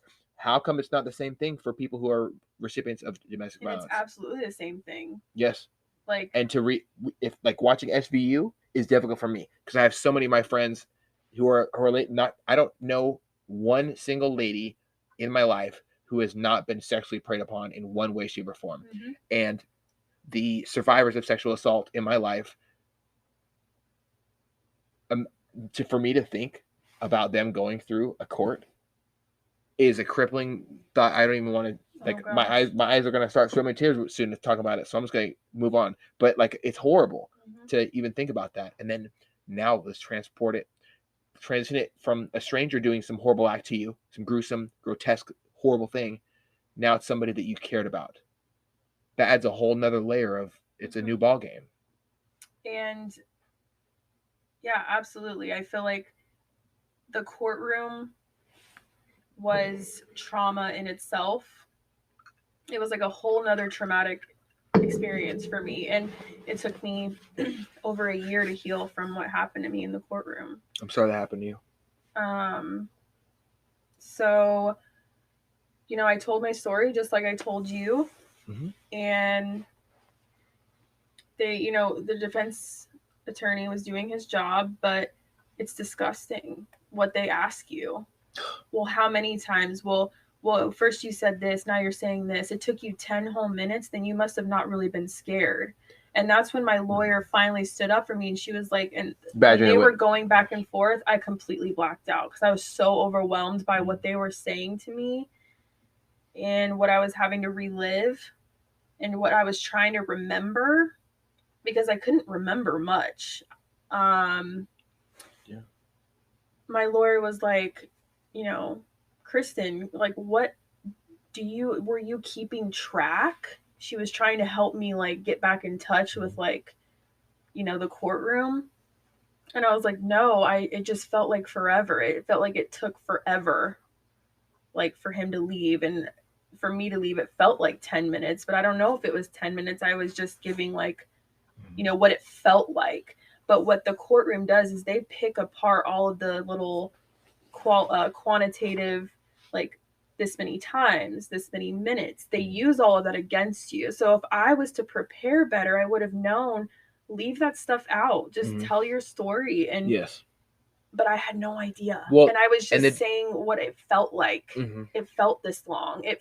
I can't remember how many times he was hitting me over and over. Like if I would have said it like that, they wouldn't have pulled me apart so much. And that's something I beat myself up over for a long time. Victims already blame themselves for what's happened to them. So for that extra layer of blaming myself for what happened in the courtroom, it was so damaging. Yeah. It was so damaging. And I can imagine, and I want to just reinforce that statement. It's not your fault. It's not anyone's fault who experiences it. The DA's, the defense attorney's job is to prove beyond reasonable doubt that this or this did not happen or did happen. No more, no less. And they will do whatever they can. A lot of I remember growing up hearing that all lawyers go to hell. because they're either liars or they're douchebags. Yeah. So He was the worst. oh man, I can't even imagine the And it, my it takes true lawyer just willpower to pay wasn't. attention. Yeah, sorry. And my lawyer, you could just tell she wasn't prepared. Mhm. And then she actually That can be a fearful thing in itself. She pulled me aside, and I was like, she's like, can I take her out aside for a minute? And thank God she did, because I told her the things I wanted to tell her in the beginning. And she was like, well, why didn't you tell me this before? Bitch, did you not listen earlier? Come on. I tried, but you were running late. Like, so then she brought up his past experience, his past abuse, like what he put his ex-wife through, and they made it all about him being in the military. All of a sudden, these chiefs stand up from his command saying, he's never given us any problems. He's a great sailor. And then his defense attorney was like, this is how many years he's been in the military. When I tell you it turned into a military parade, he wasn't I wanted to be in Iraq. Sick. He wasn't fighting on the front lines of fucking Afghanistan. Come on, he was fucking. He was like I'm gonna be honest. I'm gonna say something fucked up. He's looking at dots on a fucking screen. Oh, absolutely. Come on. Yeah. Oh, I don't take offense to that. Come on. Like, like when we dumb it down to its like lowest level possible of human understanding. He was looking at things on a screen and writing things down and talking to people and showing up to work. Yes, and waking up. Most of the time he was late. Waking up and walking less than 300 feet. Yeah. A day to your job, and then you poop and you pee and you eat. It was the worst. I'm just sitting there like, you guys.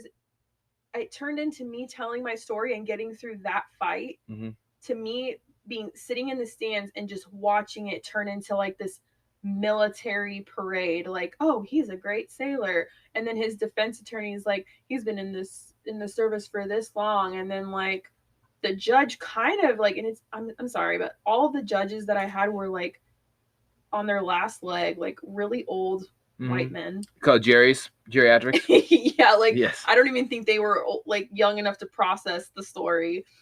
And well, just because he's in the military, like I thought he was coming to his senses, doesn't mean that's okay for him to do that. Looked at me and said, you have a really believable story, you have a really credible story. It's not a story, it's the truth. Yeah. And then they kicked me out of the courtroom for him to tell his version of it, right? Which was a complete lie. They kicked me out for him to do that. Had the police officer tell what his story was, right? And he wanted to CYA, kill your ass. So he comes out because I'm waiting outside the courtroom. Then the cop gets kicked out for him to tell his version of the story. And I like went off on the cop.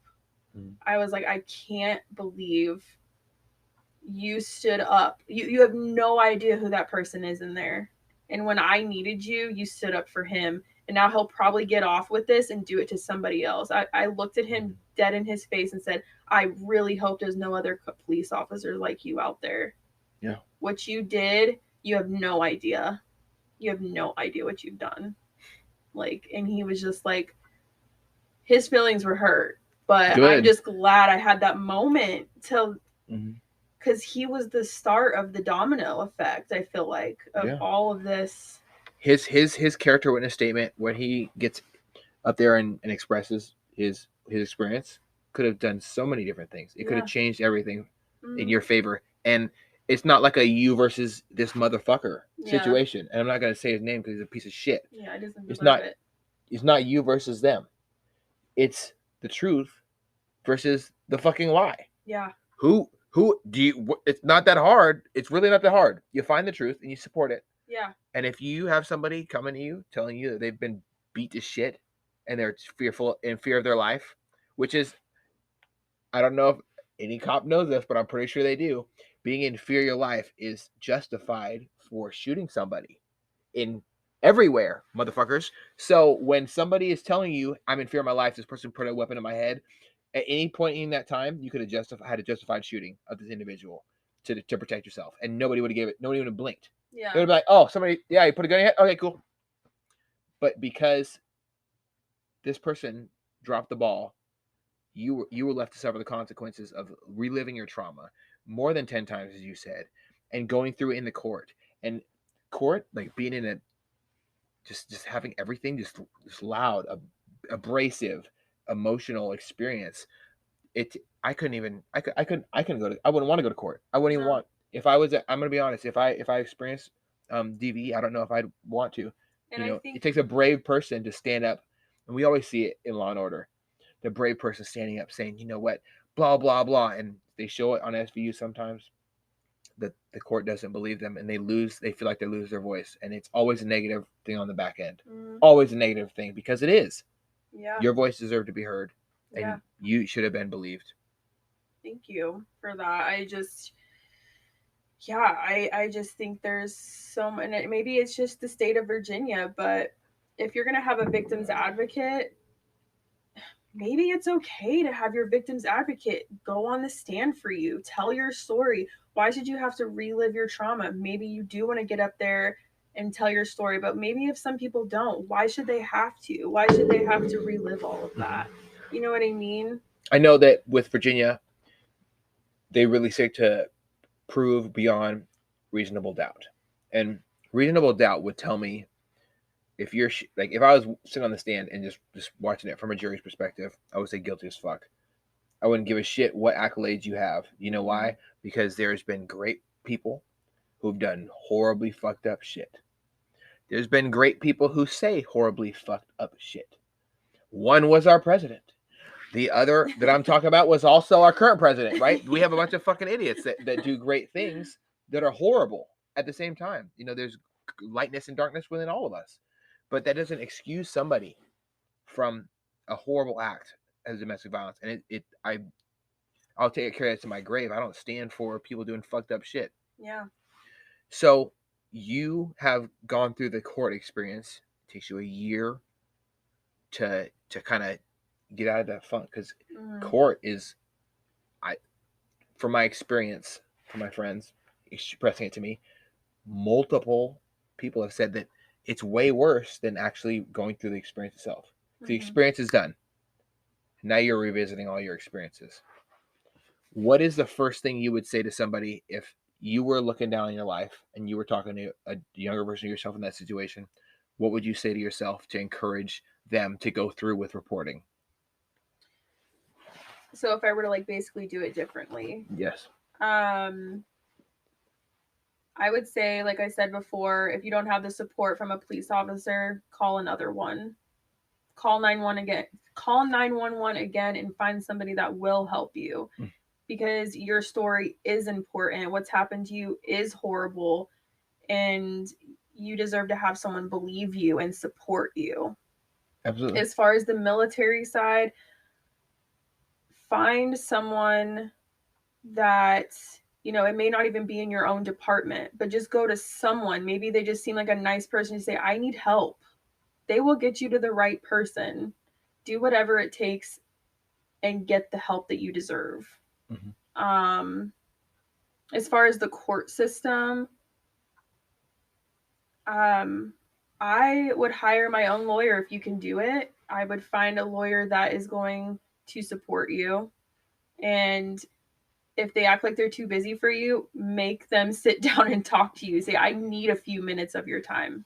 Just really advocate for yourself. And if you can't, find somebody that will. And on that note, anybody can Google right now the words, I have been a victim of domestic violence. What can I do? Or domestic violence help, or domestic violence advocate, or domestic violence resource, or I need help, or I'm trapped in my relationship. Those words, express how you feel into Google. You'll be beautifully surprised at the response. I've actually contacted a couple resources in Washington and asked them about the program on the non-emergency line. Obviously, I've reached out emails and texts and shit like that, and it's so amazing what these people will do. Not only will they make sure all your court fees are covered, because rich, powerful people donate so much money to different organizations so that you don't have to go through it alone. And you shouldn't have to rely on state agencies. Right. The government does very, very rarely does the government do a good job of helping people out. Very, very rarely. It's people around you, your neighbors, your cousins, your mother's sister, cousin, auntie, as I say, usually. Everybody in your family would love to support you. And if they don't, somebody else will. I know everybody in my family would love to support somebody going through that, whether it's just a hot meal or a place to stay when they don't feel safe, or somebody to show up and be okay with violence in the situation to protect that person while they get their shit. Mm-hmm. I love. I'm gonna give a shout out to my buddy Tilo. He showed up. Him and his buddy both showed up armed to make sure that a lady and her dogs left an abusive relationship. And that is the type of person you don't need to call 911 all the time. It might not be the best option. Sometimes you need to reach out to somebody who you deployed with, or a veteran in your unit. Or the domestic violence hotline, like, or the DV hotline. They know the steps, like they know the safety. And that's another thing I want to touch on, is if you're going to leave and you're ready to leave, make sure you do it safely. Mm-hmm. And the domestic violence hotline can give you help you create a safety plan. And I always suggest leaving no trace of trying to get out. So if most violent partners have access to your cell phones, they're going to look through your emails, they're going to look through your call log. I suggest doing things in person and leaving no trace that you're planning on leaving, because that is how you can get to safety. And I would hate for anybody to be in a worse situation because their abuser found evidence that they're trying to leave. So, and I don't want that to scare anybody. Like, you can't call anybody or text anybody, but if you're going to, just please be aware that it's important that you delete the call you made, delete the text messages, leave no trace when you're trying to find resources to obtain a safety plan when you're leaving. Absolutely. You got to cover your ass. And also I like to look at it as the last man out rule, right? When the last person's walking through the door, you say last man out. If there's somebody still back there who could be harmful to you, think about that. Put protective integers in place so that you have friends. It doesn't always have to be, not everybody's dad can make it to them in safety. Not everybody's friend who works on elevators can show up with a bunch of buddies and save you and your dogs. Not everybody's going to have a friend that'll meet them in a random parking lot 100%. To help them call. But there are people out there, because I know a lot of victims have their support system stripped from them. Friends, family, they deserted everyone. And they do it on purpose. Reach out to them. The people who are who have distance from you, that doesn't mean they don't care. Right. And so that's one thing I really stress on people, that if you're ever going through a tough time, please reach out. It doesn't matter, for me especially, it doesn't matter what time of day it is, middle of the night. I can call and tell my job, I'm like, anytime I can call my job right now and say, hey, Lee, I can't come in tomorrow. My friend's in a DV situation. I got to go save them. Yeah. And they're going to be like, shit, do you need some gas money? They don't give a fuck. Yeah. They do give a fuck. They give a fuck that much.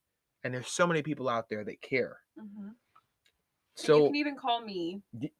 My contact will be available after this. Like, just if you need to talk to somebody. I know it's scary to want to leave and think about leaving, so I'm always a resource. Absolutely. And I'll definitely have her information in the description as well, and along with all the posts about this as well. What is one thing that you would recommend looking at? Like, obviously you've said a couple of different situations and triggers and red flags, right? You mentioned. What is one thing that you think that a lot of people don't recognize, and then it turns into a very slippery slope?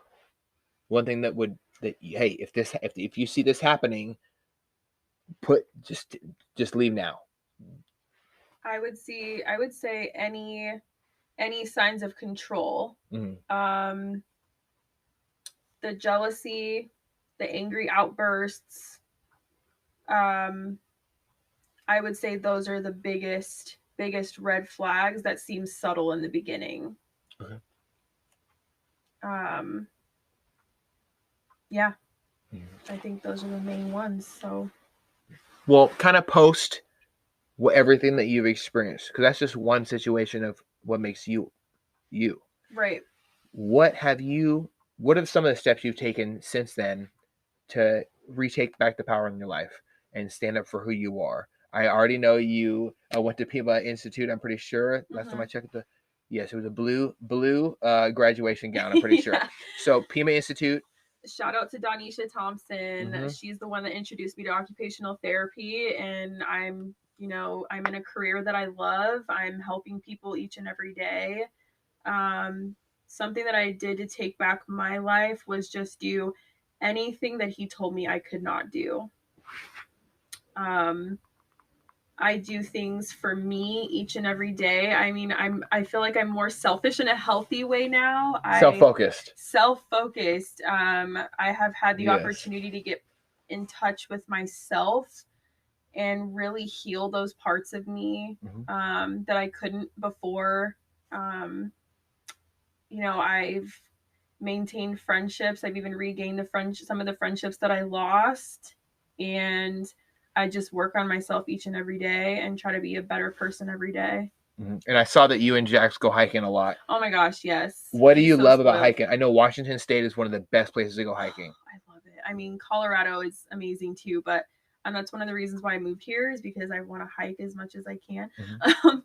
But I think hiking, if anybody needs a hobby through healing, hiking is just like, it's really helped me heal. Like, you start somewhere, you end somewhere beautiful, right? You may be huffing and puffing on the way up. Your knees probably hurt, but you get to the end of the hike and you see like something beautiful. And I just think it's just an amazing experience. Like, hiking has been something that really helps me. It's almost therapeutic in nature, would you say? Yeah, because I mean, you can relate it to anything in your life. Yeah, it's going to be hard on the journey there, but the end result is beautiful. And when I end up in a beautiful place on a hike, it just reminds me that the hard work to get there is worth it. I love it. I absolutely love it. Well, there's only a couple more things I have to know. As a survivor of DV, it doesn't make you who you are, and it doesn't break you either. Obviously, we all know that, right? It takes a strong individual and a powerful person with a powerful spirit. One of my favorite motivational speakers said, "It's hard. Do you have any idea how powerful the human spirit is? It's hard to kill the human spirit." And I really, really believe that's true, especially in your story. So I want to commend you on that.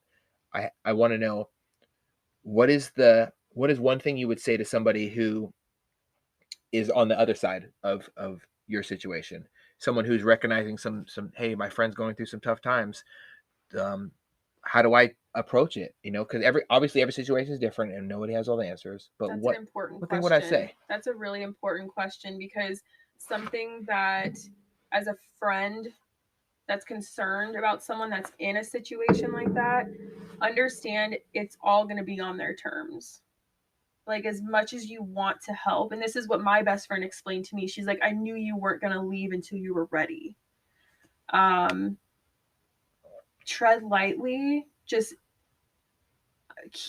make sure they understand that they do always have you there, even if it's just a text message. Maybe they're not talking to you as much because of their abuser, but just send them a text message. I love you. I'm here for you. Make them understand that you are still here for them and you are a part of that support. If you're a friend that's wanting to get someone out of that situation, ask them to go to lunch. Say, I've noticed a couple things. Are you okay? Do you need help? If they don't open up to you, that's okay. But at least they know they have you. Every message sent isn't always a message replied to, but it is going to be received pretty much. Yeah. I love that. But it is going to be on their terms. Don't take it personally. I know you want to help them, and it's hard to see your friend go through that, but it's going to be when they're ready. And my last question, what does the future look like for you? Because your story doesn't just end here. My future? Yes. Well, I just started a brand new career. My future looks like I want to buy my first home within a year.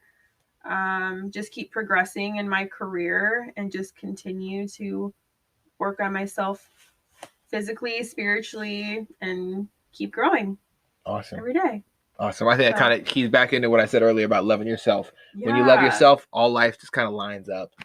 Yeah, and I think as dark as my experience was, it's just like it ended up being such a good thing for me because I realized just how important my life is. And I was reminded by so many people how I am a light for them, and I need to see that in myself. And I haven't always seen that. I haven't always put myself on the pedestal that other people do. So through this healing, I've been able to, I don't know, even just like myself again, like realize that I am a good person, and I deserve happiness, that will eventually turn into a happy, healthy relationship, maybe with someone else. Absolutely. I think the love always finds you when you're least expecting it. So Yeah. that's definitely when it shows up. Well, I really do appreciate you making the trek all the way up here. And most importantly, I appreciate you having the, the courage to be able to articulate how you feel in a situation and to look back without not even once losing it. You kept it all together the whole time. And I want to say how much that takes. I definitely don't have that in my soul. I'm gonna do some self-care after this, Yeah, please do some self-care. Like sitting and listening to individual stories, no matter how shallow or deep they are, always comes with so much emotion comes flowing out of me every time. Like usually during it, I get super emotional hearing these stories because it's not just somebody random. Like you're somebody I spent time in the military with. You're somebody who has a story. You're somebody who has a dad that cares. You're somebody who has a lot of love to give to the world, and you weren't treated right. And that should be something that we can all recognize needs to be put an end to. And your voice has power, has strength, has value. You've been doing so much work with therapy, with taking back your life, with hiking, spending time with the dog, which was at one point your reason to be here. That all has so much strength and power behind it. And God, I wish there was a word behind it. It's just absolutely magnificent that you're able to sit here and talk and share it and just put it out to the world. Like, hey, this is what the fuck happened, but it doesn't make me. I'm more than just this situation, and you are so much more than that. Thank So you. thank you so much for taking the time to do this. You're an absolutely amazing advocate for survivors of DV. You're not just a person who it's happened to. You're a survivor, and it's I freaking freaked out when I found out you were in Washington. I was like, oh my God, I know. no way. And then you reached out to me. Everything happens for a reason. Everything happens for a reason. So I'm super excited to put this out to the world. Thank you so much. And for everybody listening, I hope you enjoyed another episode of Off the Deep End with Eddie. Obviously, it's not about me, it's about my guests. I'm super thankful that she was able to come on today and talk about these experiences. I'll be posting any information so that you can contact her if you are somebody who's going through domestic violence. I want to let you know that your voice does have value as well. Um, this doesn't have to be the way your life is. You have people who will randomly know what if they knew what you were going through that would love to help you get out of your situation. The domestic violence hotline. There are people out there and veteran organizations who will drive their motorcycles out there and keep you safe while you pack your shit up and find a resource center. You don't have to go to the streets, no matter what your abuser says. You don't have to deal with their abuse anymore. So please keep your head up and remember the lightness, the light inside of you is so much brighter than the darkness that they're trying to cast over you. So keep your head up, and thank you so much for listening. For those who are new to the channel, remember one thing: no matter how good you might have it in your life, there's always somebody who's going through some shit. So please do reach out to your friends. Much love, y'all. Take it easy. If you or a friend are experiencing a situation where you feel trapped or unsafe, please do reach out to the domestic violence hotline. A friend, a family member, I promise you that you are not alone in your situation. There's people who have experienced this, and you are cared for. Do not pass the pain. Suicide is never a positive solution to anything, and you're never alone.